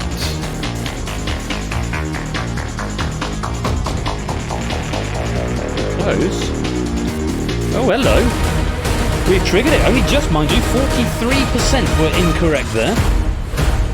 And 43% going for Chicago PD. Nobody going for SWAT. 57%, 16 players going for the rookie. So, if you are one of the 12 players who gave me the answer Chicago PD, I'm afraid you are going into Purge number 2, where you must answer a full question in 20 seconds if you would like to survive. Let's find out who those 12 players are going to be.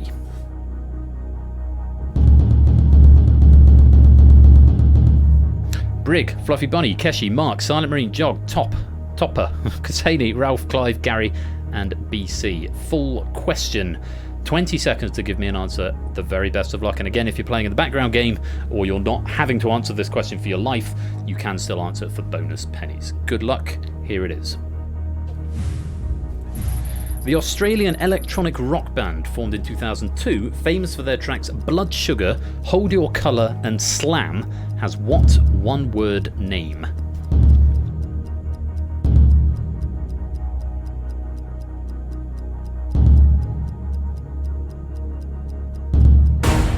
Time. Okay, let's take a look at the correct answer. Blood Sugar, Hold Your Colour and Slam. They're all tracks by Pendulum. So, if you gave me Pendulum, you're going to go blue. If not, I'm afraid you're going to go red. Who was right, who was wrong? Every single player who was in that purge got it wrong. Quite a few didn't answer. And then AC/DC, Veronica's, Voyager, Razorlight, and Muse, all incorrect. It's a Sossig Purge question. And a bit of a bloodbath. It does mean we have to say goodbye to 12 players. Brig, Fluffy, Keshi, Mark, Silent Marine, Jog, Topper, Kusani, Ralph, Clive, Gary, and BC. I'm afraid it's the wrong answer at the wrong time. And you've all been purged. Cool. We've reset the breakpoint to 70% for the remaining players, but there are only 16 of you left. 15 of you have already been purged, but the game continues with the next question and 3 options. Take a look at this. Digital audio workstation, internet browser, image editor. Ableton, GarageBand, and FL Studio are all examples of what kind of computer software?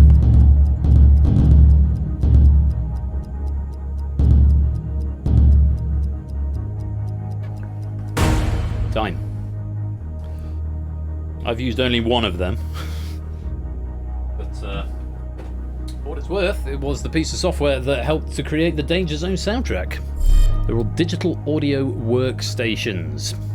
I have no more notes on that because that's all you need to know. If you gave me a wrong answer, well, we won't find out, but we'll find out how many of you were wrong as we start the meter.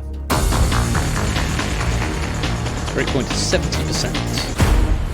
Okay, we've avoided a purge. 14 getting the correct answer, 88%. Just 1 going for image editor, and 1 is now accounting for 6%. There's also 1 abstention on that one for a total of 13. On we go. Breakpoint dropping to 60%. Let's take a look. Options are John Grisham, Tom Clancy, Dan Brown. 2021 film Without Remorse, starring Michael B. Jordan as John Kelly, is based on a novel of the same name by which American novelist?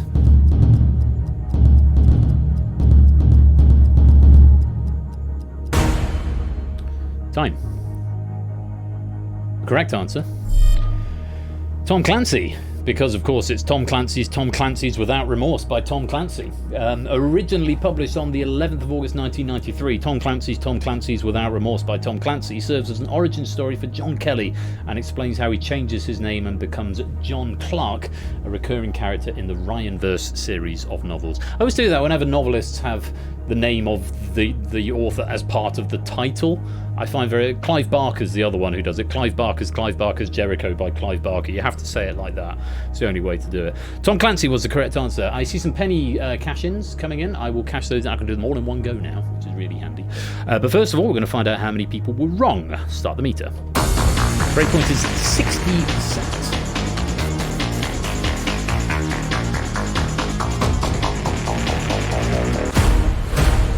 avoid a Purge. A very nice 69% getting it right. 11 players, 2 going for John Grisham and 2 going for Dan Brown. And again, just the 1 abstention happening there. So we go up to the next question. Breakpoint lowered to 50%. Let's take a look and see what the options are. Consortium. Club. Commission. In motorsport, BARC stands for British Automobile Racing what?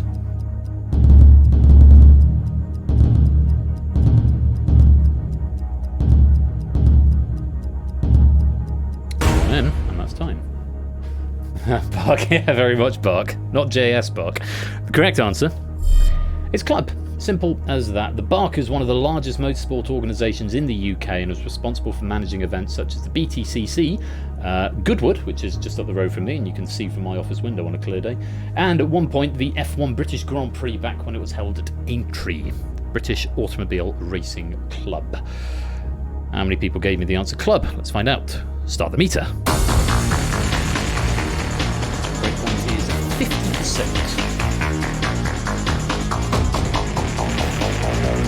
Maybe a token organ player, couldn't they? Yeah, quite. We're getting pretty jolly close. Woo-hoo-hoo! Thank God for an even number of players, and it looks like the logic dictates that you must break through the Purge rather than being exactly, because exactly 50% of you got that right, but it has to, apparently, the logic dictates it has to clear the threshold, and if it is exactly the threshold, you are safe. Barking up the wrong tree. You got a hat and a hog. Yeah, 50%. 8 players going for club, 3 going for commission, and 5 for consortium. That's the danger when you've got only 16 players in the game, is that each player counts for a big percentage. So, but yes, half of you getting it right, and it does mean we avoid that Purge and move on to the next question. Let's lower that breakpoint before it gets any closer to the border, down to 40%. Let's see what this question can do, and we are increasing the options to 4. 4 options now. Take a look, starting with this. Options are Robin Hood, Percy Jackson and the Lightning Thief, Tron Legacy, Scott Pilgrim vs. the World. Michael Cera stars as the title character in which 2010 film?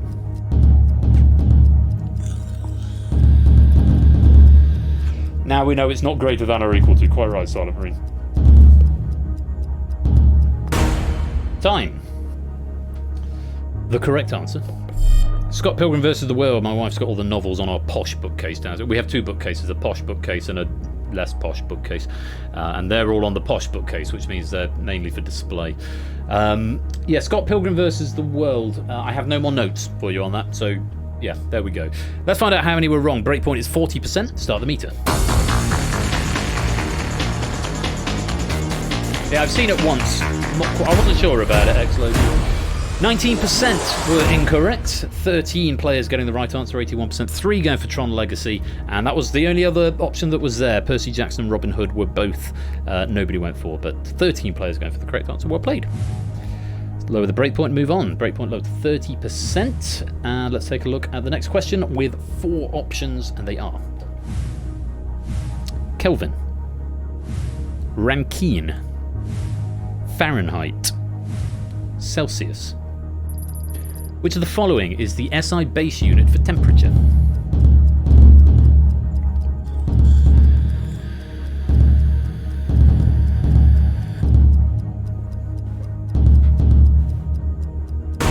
Time. Up down top ranking. The correct answer is Kelvin, invented by Kevin Kelvin, of course, to go with Anders Celsius and is it Mark Fahrenheit? It feels like it should be Mark Fahrenheit. And Rankine, I must say I've never heard of, but I know it's Anders Celsius and Kevin Kelvin. Oh, it's not Kevin Kelvin. Kelvin is one of the 7 base units in the International System of Units, the Système International d'Unités, alongside the ampere, meter, second, kilogram, mole, and candela. Rankine, Celsius, and Fahrenheit are defined in terms of the Kelvin scale. Tom Clancy's Kelvin. That's a good raid message if someone wants to suggest that. Tom Clancy's Kelvin. Or Gabriel Fahrenheit. There's a lot of material for raid messages here. Hashtag followed by your message if you want to make a suggestion. Kelvin was the right answer. Breakpoint's at 30%. Let's find out how many were wrong. Start the meter.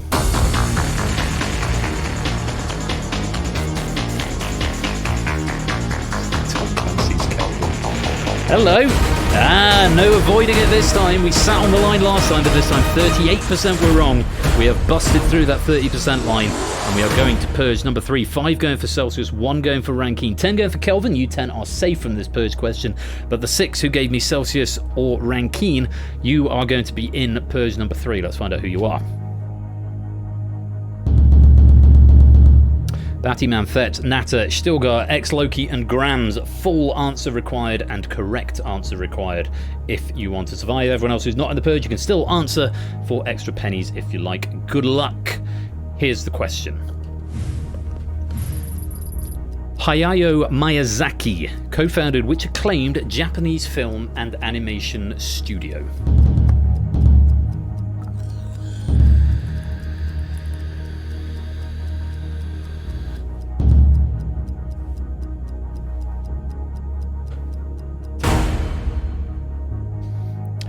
Favourite of my wife. Correct answer. Studio Ghibli also accepted Ghibli on its own. Ghibli's first feature film, released in 1986, was Castle in the Sky and was directed by Hayao Miyazaki, with Isao Takahata, a fellow co-founder of the studio, as producer. Toho, am I saying it wrong? Did I say it? Is it what? Oh, yeah, there are a different chat going on that I'm not privy to. Studio Ghibli was the answer. If you got it right, you'll go blue. If not, you'll go red. Oh, Grams, you didn't give me an answer. Miyazaki. Thank you, Connors. You can be Mark's deputy on the pronunciation department. No answer from Grams, so unfortunately, you are going to be purged, my dude. Thank you very much for playing, but it's the wrong answer at the wrong time, and you have been purged. Tips the balance of live players and dead players from 1615 to 1516. We reset the breakpoint now back up to 80%. Potentially still 2 purge questions to come, but the breakpoint now at 80%. Let's find out what we can do with 15 players still in the game. 4 options still, and they are Tony Abbott, Julia Gillard, Malcolm Turnbull, Scott Morrison. In 2022, Anthony Albanese took over as Australian Prime Minister from which other politician?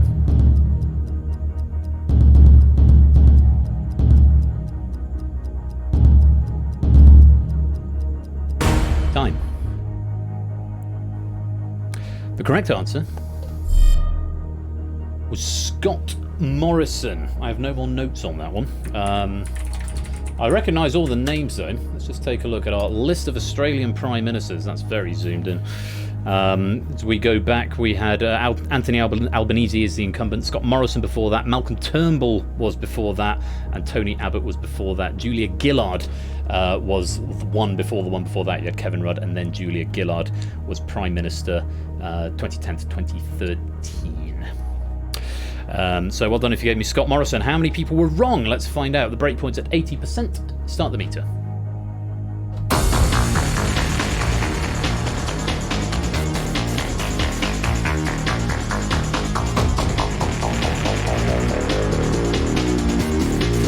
Surely not.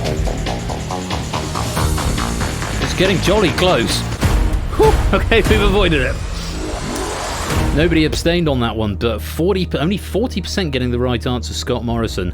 And you split there in 5 players going for Tony Abbott, 2 for Julia Gillard, and 2 for Malcolm Turnbull. It's a total of 60% incorrect, but enough to avoid the purge. Scott Morrison versus the world. Let's play on. Breakpoint lowered to 70%, and still 4 options. Take a look. A little too close for comfort. It's got to get close at some point. Have a look at this. Options are 26th, 18th, 4th, 21st. The prohibition of liquor in the United States from 1930 to 1933 was brought about by which since repealed amendment to the US Constitution?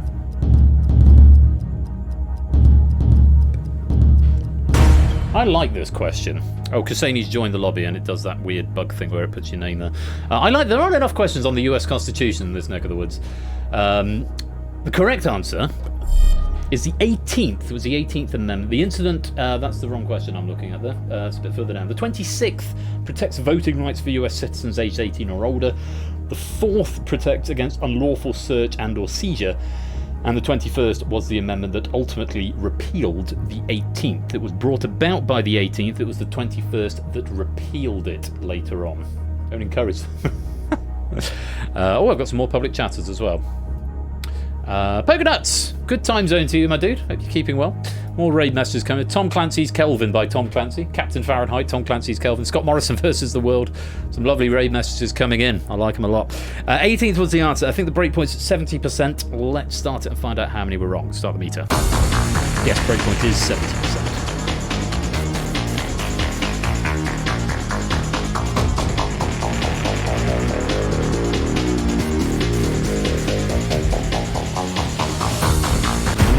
Okay, again, getting pretty jolly close, but we have managed to avoid it. One abstention on that one. One player going for the 26th, none for the 4th, and 6 going for the 21st. It's an easy confusion to make on that one because, of course, they're sort of intrinsically linked. But the one that it was initially brought about was the 18th. 7 players, 47% getting it right, and we avoid a purge and move on. Breakpoint lowered to 60%. 4 options for this next question, and they are Stromae, Orelsan, Damso, Gims. Released on 13th of May 2013, the song Papa Ute was written and performed by which Belgian singer and rapper?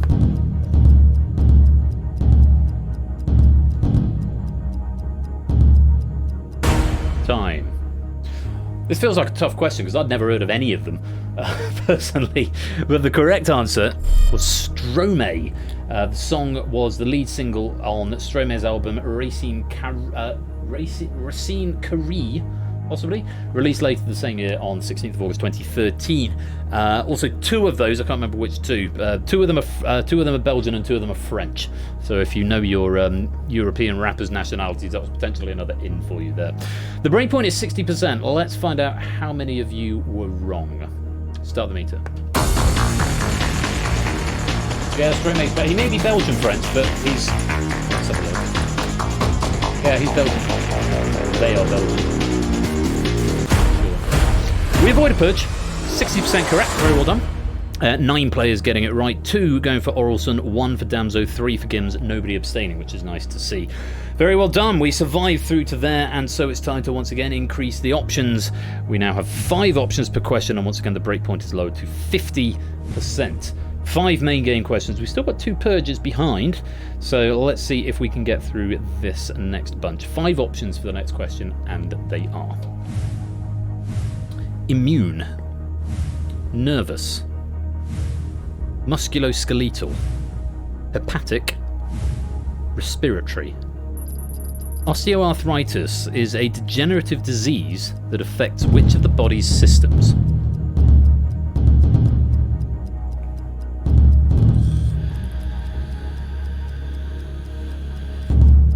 Time. The correct answer. Musculoskeletal, or musculoskeletal, if you prefer.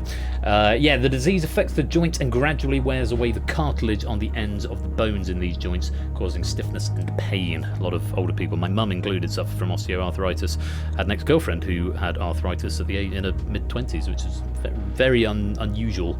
Yeah, it does occur in all ages. And contrary to popular belief, cracking your knuckles does not cause it.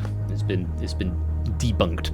Musculoskeletal was the answer. How many of you were wrong? Start the meter. Just one player going for nervous. Everyone else giving us the correct answer. So far so good on the 5 option questions. Let's move to the next. Breakpoint lowered to 40%, and your options are Haas, Aston Martin, McLaren, Sauber, Arrows. Which of the following is not a current Formula 1 team?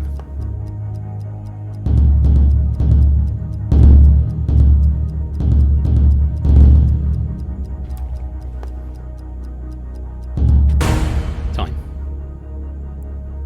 Question for Connors. Nice. The correct answer is Arrows. Yeah, I don't really believe that Formula One's a sport. Hashtag opinions. But Arrows left the sport after the 2002 season and disappeared altogether shortly after. The other 4 options are all currently on the grid. Also, McLaren. That might be meant to say less than 3. Are you a fan of McLaren, O.M. Dalton? Arrows was the correct answer there. You disagree, you're very welcome to disagree with me. Well, hey, the world would be a very boring place if we all agreed. How many were wrong? Breakpoint 40%, start the meter.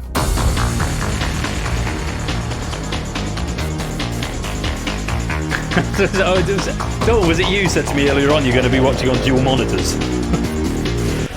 We've triggered it. Only 6 players give me the correct answer, 40%, and we split the room a bit on the others. No one went for McLaren. But 2 went for Sauber, 2 went for Haas, and 4 went for Aston Martin. So the 8 players and 1 abstained. So 9 players who either abstained or got this one wrong. You are going into Purge number 4 with 3 main game questions left and 2 Purge questions. Let's see who's in this next one.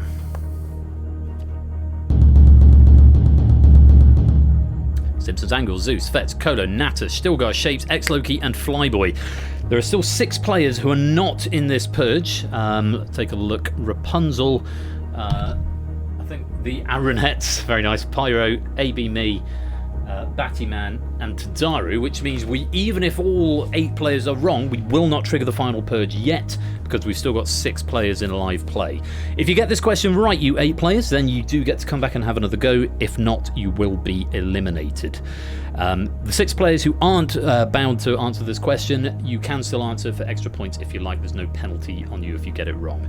But for those of you in red, you must give me a correct answer. Good luck. Here is the 4th Purge question.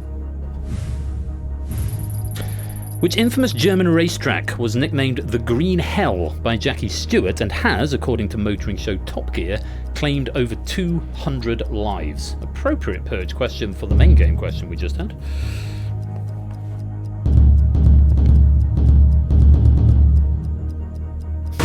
Time. The correct answer is the Nürburgring. The Nürburgring, produced by Croatian. No, actually, I may have moved these questions around, so I need to find the trivia for it. Is that the one? Or maybe I moved the notes. I think I slightly adapted the question, so that trivia no longer makes sense, so I won't read it. But Nürburgring was the answer. Let's find out who was right. If you were right, you'll go blue. If not, you'll go red. If you do go red, I'm going to be generous on the spelling, so don't panic just yet if you think you're phonetically plausible. Let's take a look. So, Stimpson's Angle. Okay, I'm going to start with Natter because that's easy. Natter said Nuremberg. And Simpsons Angle's gone Nuremberg. No answer from X-Loki. Heck it, I quit from Stilgar. A note from Fetz and Zeus. Sorry, what? I refuse. Okay, I'm going to do some research on this one to see if I can accept Nuremberg, but I feel like Nuremberg is something slightly different. Nuremberg's a trial, isn't it? The Nuremberg trials. I think you've probably got to have the ring bit. I think you're probably right. Nürburgring. So for what it's worth, the valid answers on that were either Nürburgring or Nordschleife. But I think the ring is a key bit there. Nuremberg feels like we're getting too much towards trial. Nuremberg is more rallying than F1. Simpsons Angle mix them up. In which case, I'm going to go with my instinct. I thought when the answers were coming in, I was looking at it and thinking, I think I might be able to accept that. But I think, on reflection, I'm going to have to not allow it. Nürburgring and Nuremberg. It might be like saying Burton and Barton are the same places, or you know, Bicester and Worcester. It's sort of similar, but not really. So, Nordschleife, yes, that was an acceptable answer, but not what was said, unfortunately. So, I'm going to stick with what the computer has decided and not allow Nuremberg or Nuremberg. I think we do need the ring for that. They're also not in the same area. Thank you, Joe. You're far better versed on this than I am. Hockenheim read submit to about 1 second left. It does mean Simpsons Angle, Zeus, Fett, Natter, Stilgar, and X-Loki. Sadly, it's a wrong answer at the wrong time, and you have been purged.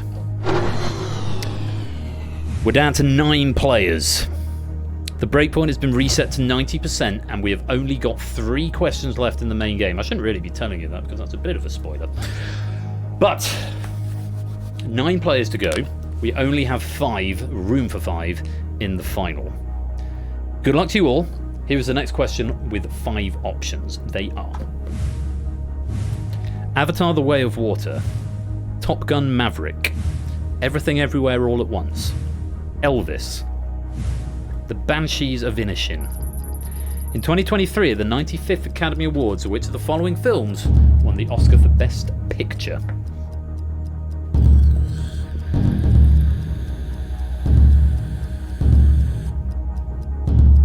Time. Rapunzel just in the nick of time there. The correct answer: Everything, Everywhere, All at Once. The breakpoint is 90%. Film produced by Daniel Kwan and Daniel Scheinert, starring Michelle Yeoh, won the Oscar for Best Picture. The other options were nominated but didn't win. I believe the actor whose name I forget, but he was short round in Temple of Doom, won Best Actor that year, I think, or Best Supporting Actor? Best Actor, I think.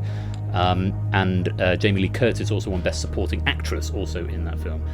Kuki Kwan, thank you very much, Nata. Yes, so it was a bit of an Oscar. It's a good film, actually. It's worth your time. Breakpoint 90%. How many were wrong? Start the meter.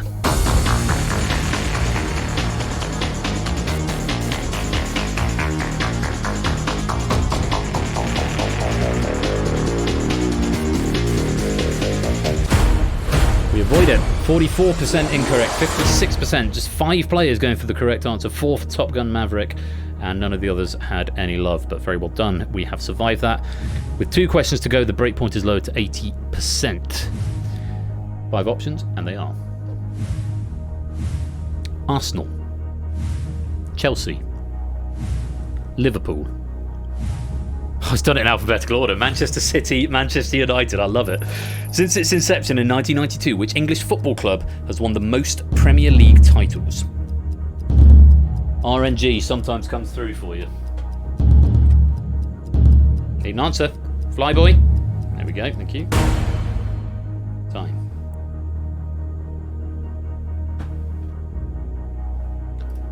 Correct answer is Manchester United, with a total of 13 titles in the Premier League, most recently winning as long ago as 2012-2013. Back in my day, Manchester United always won, but they've not won for over 10 years now. Current champions Manchester City are on 7, with Chelsea on 5, Arsenal on 3, and Liverpool on 1. I think there's one more week of sports ball to go. Was it Arsenal top at the moment? I don't even know. I think I saw a graphic on Twitter, an animated graphic, and I think Arsenal top? Someone who knows more about football will tell me. But yeah. Anyway, Man United is the answer. Arsenal, then City. Sounds about right. How many were wrong? Start the meter.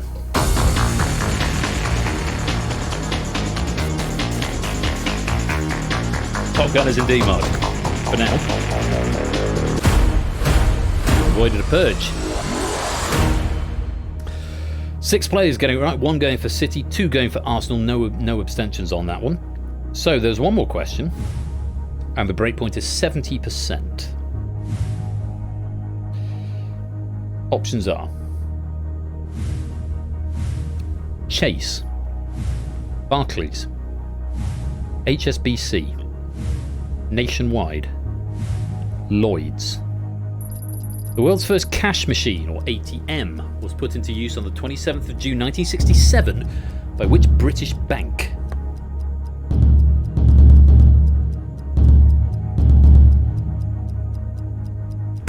Time.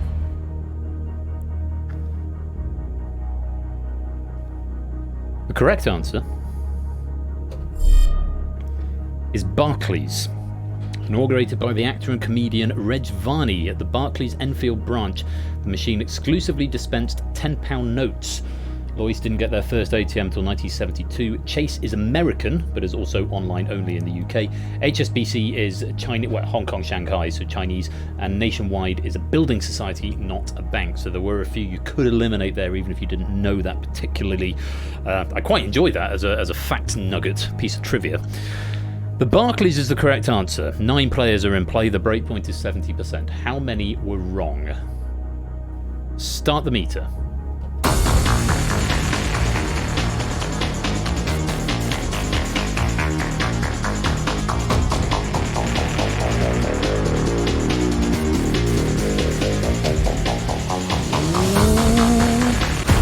We've avoided purge number 5. Dalton, first time writer, but you were denied a perfect purge pack. But it's jolly good. We have got through all 20 questions, and we've got jolly close to seeing all the questions, but we are going to miss that final purge question because we have survived, which the players I'm sure are very relieved by. 4 players, 44% getting it right, 1 going for HSBC and 4 going for Lloyd's.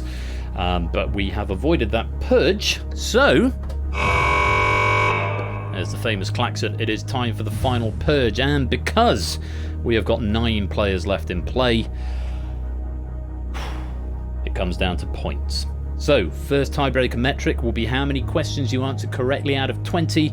If we've got a tie after that, we will go to the tiebreak question that we asked at the beginning, because there is only room for 5 of you in this final. Rapunzel, Arun, Pyro, AB Me, Flyboy, Battyman, Kolo, Tadaru, and Shapes. 5 of you are about to go through to the purge final. 4 of you are about to be purged.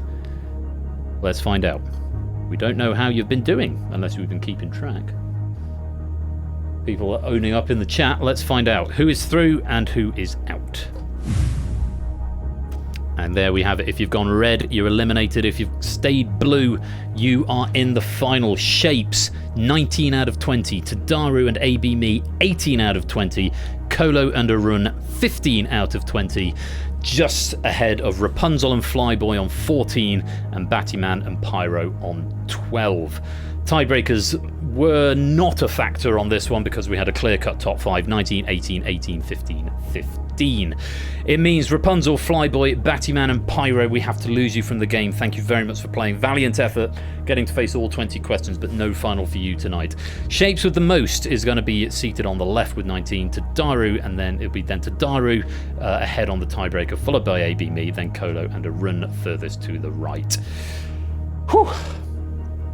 Good game, everybody, but there can only be one winner. It's time for the final purge. But first, a look at our leaderboard. I always forget I've done that in this game. So the first column is the number of questions you've gotten right out of 20. The second is the number of purges you survived. So that's why it might look like it's a slightly weird order, but it prioritizes the way in which you went out and then how many you've gotten right in total. Shapes looks like he's leading with 19, though. I think the highest number of questions correct in the game. So Connors didn't survive any purges, but still managed to pick up 14 out of 20, so good effort there. Tadaru survived 4 purges and 18 correct. That's also a good score, likewise AB Me. But it is time for the final purge, and our 5 finalists are going to be scrumming it out for Purge Supreme Champion. Let's go to the final purge.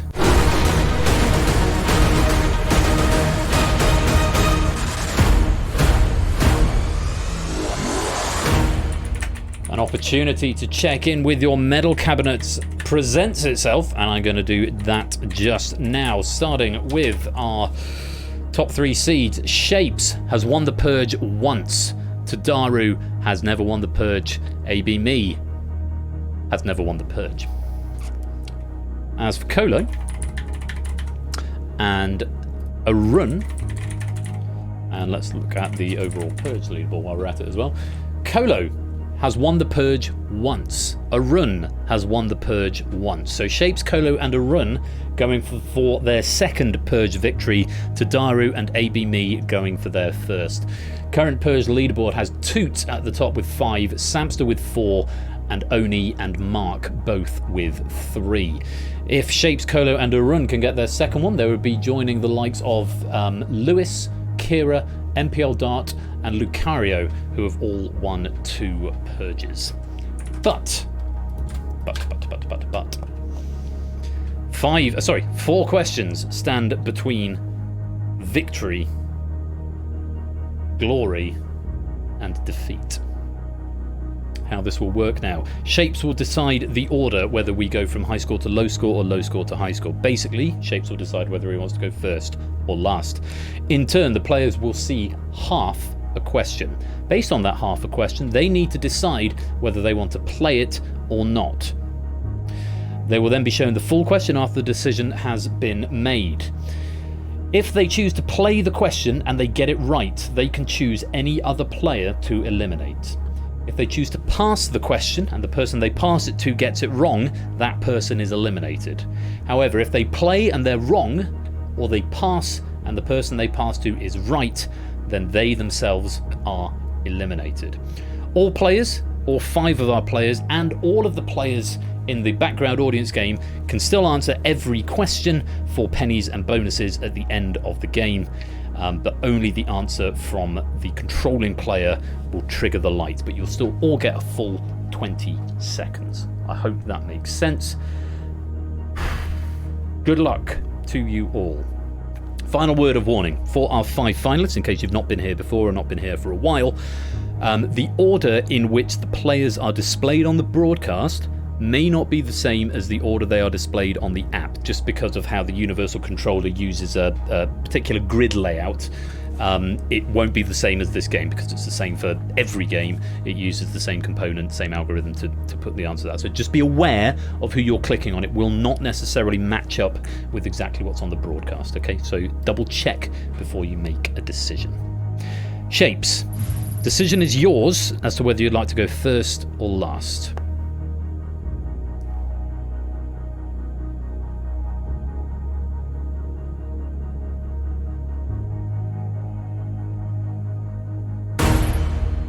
After a bit of thinking time, Shapes is going to jump face first into the Valley of Death and will play first. So, wish you the very best of luck, Shapes. Next decision will be whether you're going to play or you're going to pass. And if you're going to pass, who are you going to pass it to? Because this is a game where sometimes it's not just about what you know or what you don't know, but it's what you think others won't know. Shapes, half a question for you. Decide whether you want to play or pass. For whom the bell tolls. And Not a Cat, welcome to the stream. Lovely to have you with us. Play or pass, Shapes?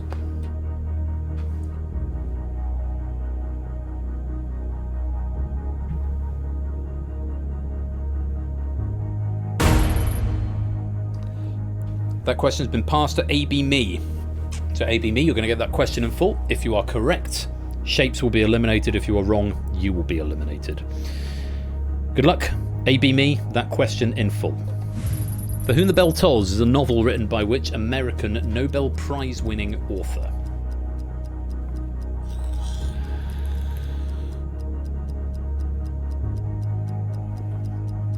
Five seconds.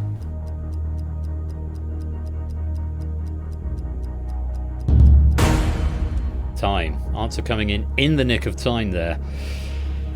Let's take a look at what you said and what the answer was. The answer will appear on the bottom strap. What AB Me said will appear in the top box. Correct answer. Ernest Hemingway. Owen Dalton said, yes, another book I should probably read at some point. It was a good pass from Shapes. I'm going to look back through the log and see if Shapes actually attempted that question.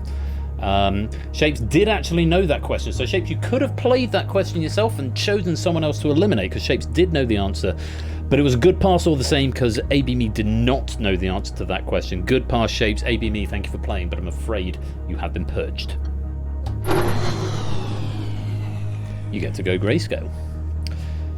Play moves along in order of questions answered correctly. So Tadaru, you get to choose next whether you're going to play or pass. Time before decide to play or not. That's fair, Shapes, yeah, because that's what you've got a time limit on deciding as well. If you thought you knew where the question was going, possibly a wise decision. You got away with it. Tadaru, based on half question, choose whether to play or pass. Today is Star Wars Day, a day which celebrates an entire galaxy of stories, but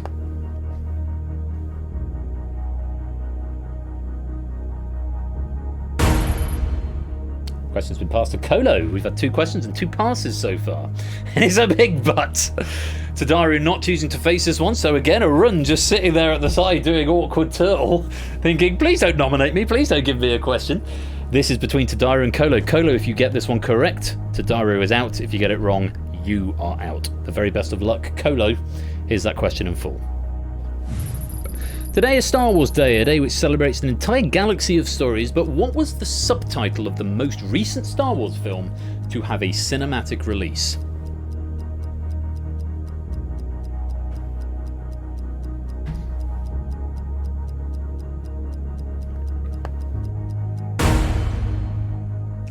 And you're out of time. Kodo, if you whisper me the answer, or you power user me the answer,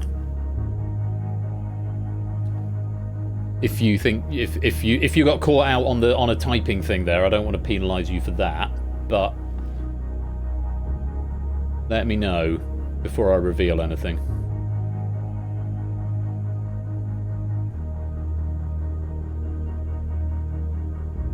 Han Solo, but no idea. Okay, yeah, because you potentially had quite a lot to type on that one. The correct answer,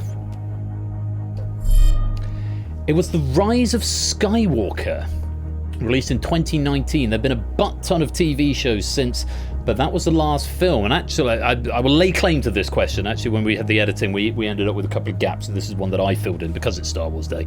I was surprised. I thought there must have been another release since The Rise of Skywalker, but no, The Rise of Skywalker was the most recent. Solo, I think, was 2016, or was that Rogue One? No, Solo 2018, I think Rogue One 2016. Force Awakens, Last Jedi, Rise of Skywalker. No, because you've got Rogue One and Solo, and this is where I was thinking players might fall down, but it was definitely The Rise of Skywalker in 2019. Either way, Kolo, no answer, and even with Grace Time, Solo was not the right answer. It's a good pass from Tadaro. That's 2 questions, 2 passes, and 2 good passes, and Kolo, I'm afraid you have been purged. We're down to 3. AP, me, and Kolo are going to be skipped over because they're grayscaled, and we're going to move on to the Aronettes. Can't avoid it any longer based on half a question. Arun, deciding whether to play or pass. Shapes and Arun have both won once before, for what it's worth. Tadaru has never won. Just to throw that grenade into decision making. Arun, half a question. Play or pass. In the first ever video,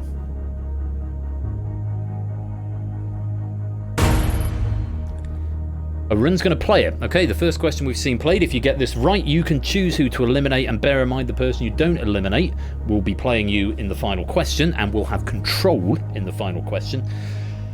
If you get it wrong, then you're going to be out, and that's all academic. So, best of luck, Arun. That question in full. The first ever video uploaded to YouTube. The man speaking in the video is standing in front of an enclosure containing what animals?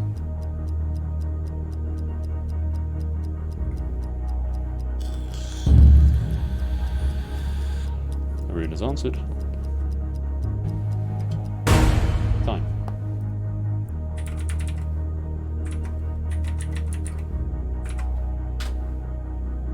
The correct answer, and what Arun said.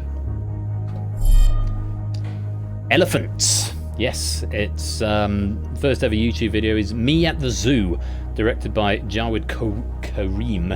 YouTube 2005, and this is actually where, because Dalton messaged me just before the game and said, because he's done proper Harvard style citations for me. This is really useful actually at this moment because there's nothing in the extra information box, but the citation's really good. Yeah, Me at the Zoo was the first YouTube video, and Arun was correct. I can tell you both Shapes and Tadaru were incorrect on that one. So had you passed Arun, it would have been the same result either way, except you would have already predetermined who was being eliminated. However, now you've got to choose. Are you going to eliminate Shapes, who came in with 19 out of 20 and has won the Purge once before? Or are you going to go with Tadaru, who came in with 18 out of 20 and is yet to win? Who do you think your biggest threat is, bearing in mind the one you don't eliminate will be the person in control of the next question to either choose to play it or pass it back to you? The choice, Arun, is yours. And without missing a beat, Arun has chosen to eliminate Tadaru, so we are not going to have a new medalist tonight. It will be either Arun or Shapes taking medal number 2. An F in chat from Tadaru. And it does mean Shapes is going to be in control of this final question. Instant purge, Arun not wasting time. That's how this game goes. Tadaru, great effort. Thank you for playing, but I'm afraid you have been purged. So the final 2, it comes down to Shapes and Arun. And Shapes, you have got control of this final half a question. Is it going to be a play or is it going to be a pass? Here's half that question. Who was the first African person? There is more to that question. 2-time champion will indeed be crowned. Shapes is going to play. I'll also add this was the second gap that we had upon editing, so this question is also mine. Whew. So, shapes. You're choosing to take it on. Very best of luck. I waited until after you've made that decision before sharing that piece of information. There's something I'm hoping it will be, but it's a long shot. Do you want to share with the chat what you're hoping it's going to be, Shapes? Because if it is, it'll be amazing. I'm going to keep impartial. Well, what are you hoping to see here, Shapes? This is what they do on a TV game show. What are you hoping to see here? Not yet. Okay, fair enough. Whatever it is, it's not Tchaikovsky, yeah. Famous African Tchaikovsky. No. Good luck, Shapes. Here is that question in full. Who was the first African person to become Secretary General of the United Nations?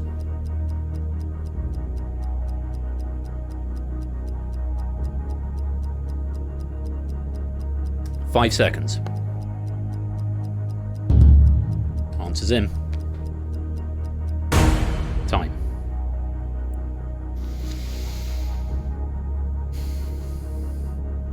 Was that what you were hoping to see, Shapes?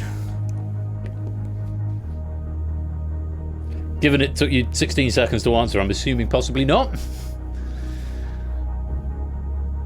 Before I press the button again. It was not, unless Ons Jabeur had an interesting former career. Very good. The correct answer, and what Shapes said, is Boutros Ghali. You have gone red, and I don't know why, because Ghali should be an acceptable answer. A lot of people, a lot of answers coming in as Kofi Annan, but Boutros Ghali was Egyptian and served from 1992 to 1996. The only other African representative was Ghanaian Kofi Annan, who served immediately after him, but that was 97 to 2006. I think that's probably a case of not forgetting Boutros Ghali, but I think for people... Yeah, it should be. I'm going to condone it, Dalton. But I think possibly people not realising Boutros Ghali was African. I have to say, I didn't know until I looked it up. I think I could just click you. Make you go green. Boutros Ghali. I'm going to look at my answers. Boutros Ghali, and Boutros Ghali. Actually, that's an error on my part. I did mean to add Ghali in as an answer, as a condonable answer, which means Shapes. You have got that right, and you get to choose someone to eliminate. Please do so now. Person who passes the sentence must swing the sword, so Shapes, please select somebody to eliminate. He's making me do it. In the previous game, you could just type anything, and it would. And I was at one point forced to eliminate someone. I was forced to eliminate the player who got it right, and that was when I decided, no, I need to remake the Purge, where that's not a thing. A run, great run, but Shapes has chosen you for elimination. Thank you very much for playing, but you have been purged. And so, after 31 players in total entered the arena, only one is left standing for the second time. Please put your hands together and give hearty congratulations to Shapes, because you have survived the Purge.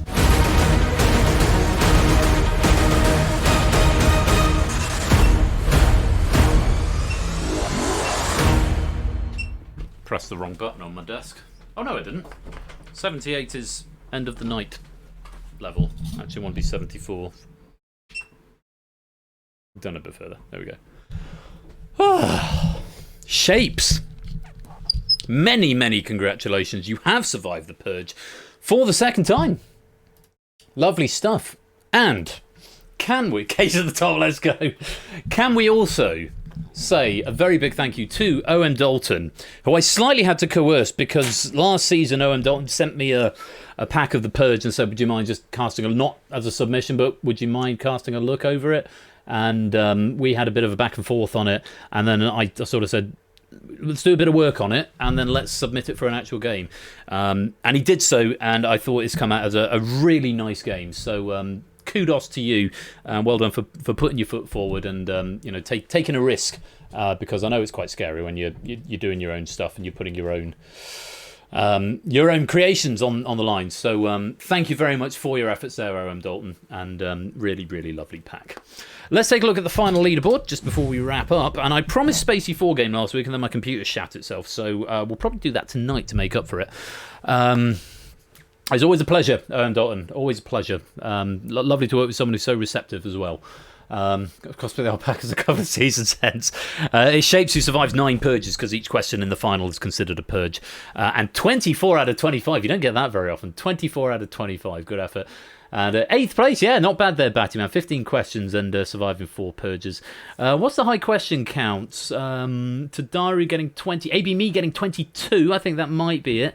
Zeus 21, Keshi 21, Mark also 22, Topper and Fluffy Bunny on 20. So some very high scores there, which is always very gratifying to see. Does the app tell you how many pennies you got, by the way? If I press the button again, it might do it on credits. Has it told you yet? It does. Brilliant. 300. Oh, that's nice, isn't it? Well, they'll be added on when the credits roll. I'll give you another bonus, and then we will go and do some final Spacey 4 game with some extra pennies at the end of the night.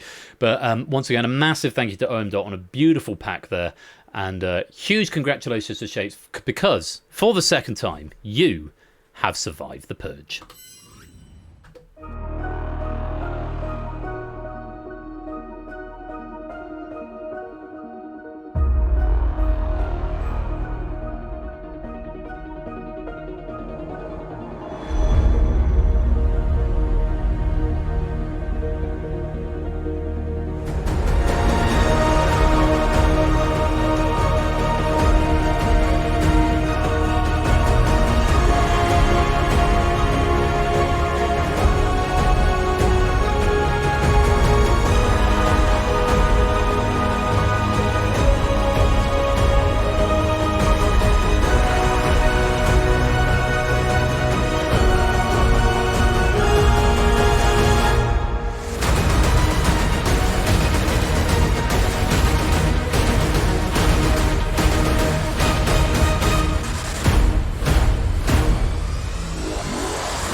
Lovely stuff there from OM Dalton. A great debut and a very welcome addition to game night there. Let's hear it for Dalton. And I'm going to give you 369 pennies for 60 seconds. Let's hear it for Dalton. Come on, let's hear it. You got a penny reward named after you there, Dalton. So everything should have been added on, and then you should be able to check your pennies. The pennies on this bonus won't be added to it won't be written to the drive until after the bonus expires. So wait for the bonus to expire if you want to check your penny count. But we'll do some Spacey 4 game, I think, to round the night off. That has been a fun evening, a great evening of quiz. Lovely start to the bank holiday, if you get one where you are. Let's move all of those packs into the used folder. And let's load up Spacey 4 game. 20 seconds left to claim that bonus if you want it. Spacey 4 game, there you are. I'm going to go and take a look at all of the suggestions that are coming in. Oh, no suggestions. It's just people joining the Discord. I'll take it. I'll take it. So, Spacey 4 game is loading. Raid messages still coming in. I've got another public chatter as well. Oh, I can't go on to it. Yeah, well, it's not a bug, but it's a feature. But Miss Vertigo, welcome on in. Dalton Domination has a suggested raid message. I will pick a raid message in just a minute and a raid target. Here we go. We've got the Hardy Waves. I know Ash raided them a few weeks ago. They're doing quiz. How deep in are they? They're only 42 minutes in, so if you want some more quiz, that could be a good raid target. Icor's doing Tomb Raider.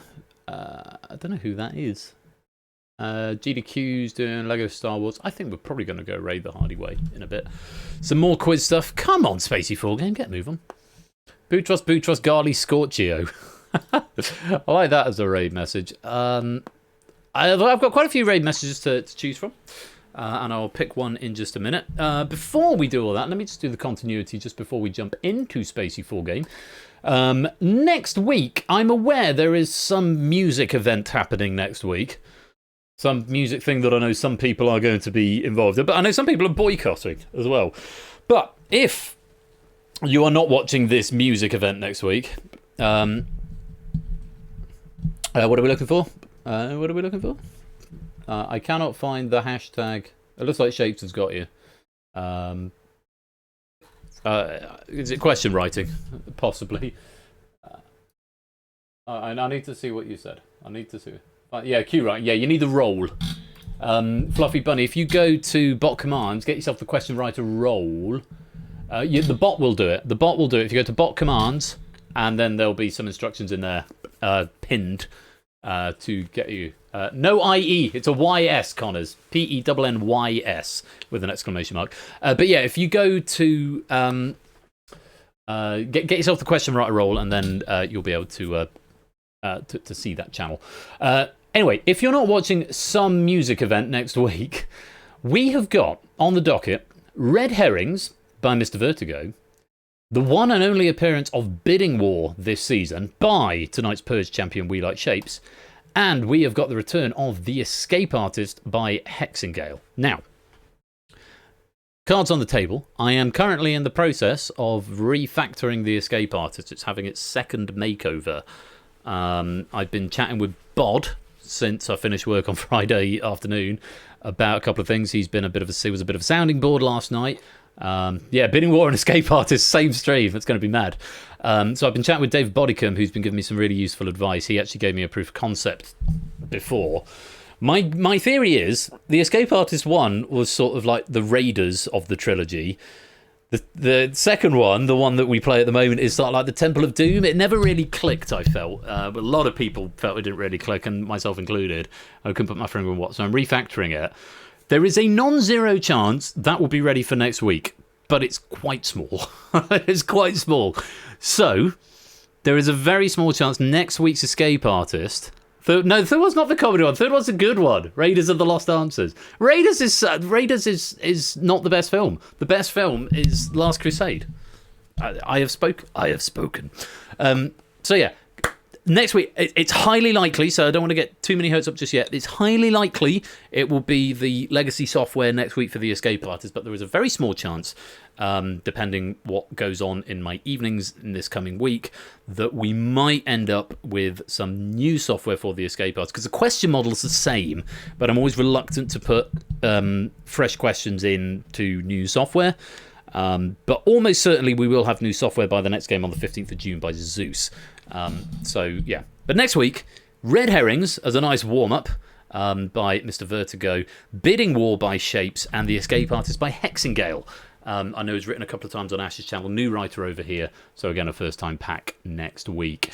So lots to look forward to. Red Herrings, Bidding War, and The Escape Artist next week. As for Bash, what's he got going on?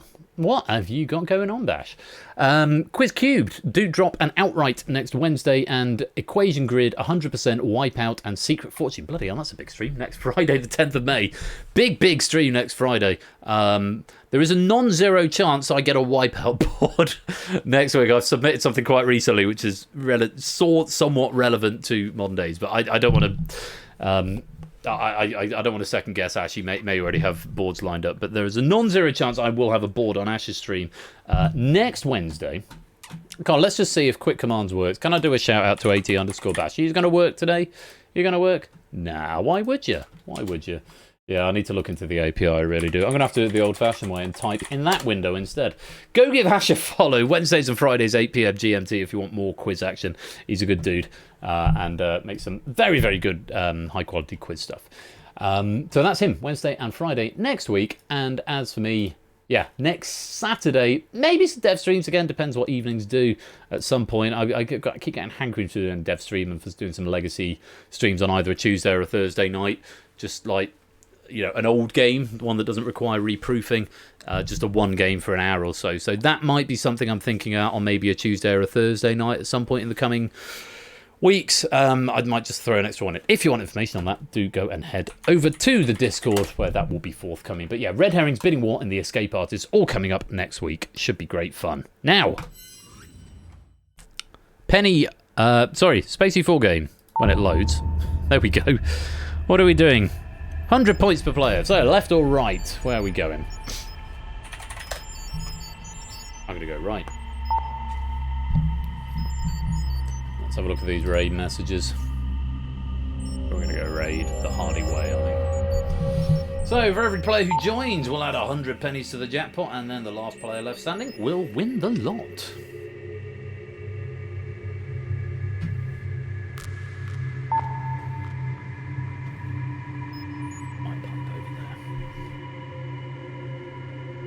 Okay, 2,200 in so far, 20 seconds if you want to come join. Last opportunity to do so. I need to do another end of night game like this. This is fun. People seem to like this one. The slot machine didn't work, but yeah, I need to come up with another thing when I'm not doing the escape artist. There is a non-zero chance, by the way, because Megs is away and Dylan's gone to bed. There is a non-zero chance that I might end up doing some dev streaming afterwards in a server, either mine or Ash's. Left drops and Silent Marine, Rot, Rapunzel, Jers, Batman, Flyboy, me, Mr. Vertigo, Brig, Lupine, and Simpsons, and we'll go forward to potentially earn 2,400 pennies. Left or right, 30 seconds to make that decision. Yeah, non-zero chance I will do some dev work on escape artist post-stream, just because I don't really feel like sleeping just yet. But we'll see. I'd be in mine or Ash's server. What's going on in Ash's server? I might do it in mine for a change. I normally do it in Ash's, but Ash's seems quiet at the moment. So come join the Discord. Not guaranteeing it, but I might do some dev. So if you want to get a preview of the new escape artist, head over to the Discord. Oh, I've survived again. Silent Marine, Rotted Rapunzel, Jers, Batman, me, and Brig move forward for potentially 2,400. Well, I'm going with the yo-yo strat, so I'm going to go right. I've gone right, left, right so far. As clearly have all of you, because, well, everyone's going right. I've gone right, left, right. Let's see. It gets complicated if I survive this far to the end. Okay, 3 and 3.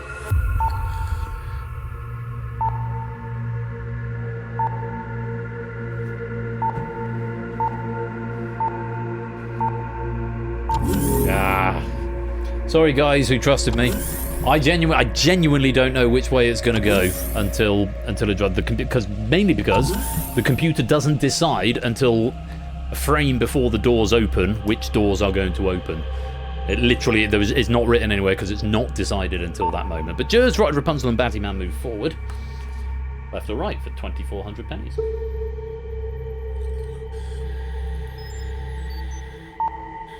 Batman splits the decision. Rapunzel. Going left.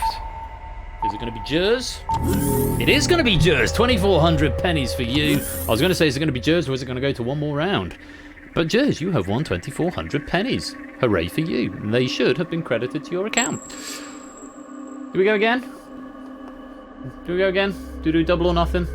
Many pennies indeed. We go again if you like. If someone asks me to go again, we'll go again. Normally Prugs. I don't think Prugs is here tonight. So, yeah, let's go again. Okay, someone said it. Dalton said it. Left or right? Yay! I'm going to get 100 pennies. Oh, others are in as well. So, yeah, next week, big stream next week, Red Herring's Bidding War and the Escape Artist. I know Eurovision is on, so if that's not your particular brand of vodka, then do come and join us on the 11th of May at 8 PM BST. Looking ahead at the season, Crossfire, Distinction, and the Abyss coming up on the 18th of May, Cryptex, Hacker, and DangerZone on the 25th of May. And of course, do keep your eyes open because I might at some point do a Tuesday or Thursday Legacy pack, which will be a pack that has aired at some point in the past, but probably on new software, and it will be a single game stream. Hello, Pickled Rick, welcome to the stream. Good to see you just in time for the end. But yeah, that'll be a single game stream. Oh, 2,500. Quizmaster Gary, welcome back. But yeah, maybe on a Tuesday or a Thursday, just to keep things ticking over. It's an easy thing to do because it doesn't require proofing, it just requires sitting and reading questions. So I just want to keep my streaming chops in. I think there's an invisible collider somewhere at the bottom of that. In fact, I know there's an invisible collider at the bottom of that. Silent Marine, Pickle Rick, Fluffy Bunny, Rot Rapunzel, Lupine Tadaro, Batman, Aid Me, Flyboy, Clive, Stimpson, Zanglin, Keshi go forward to the next phase for 2,600 pennies, left or right.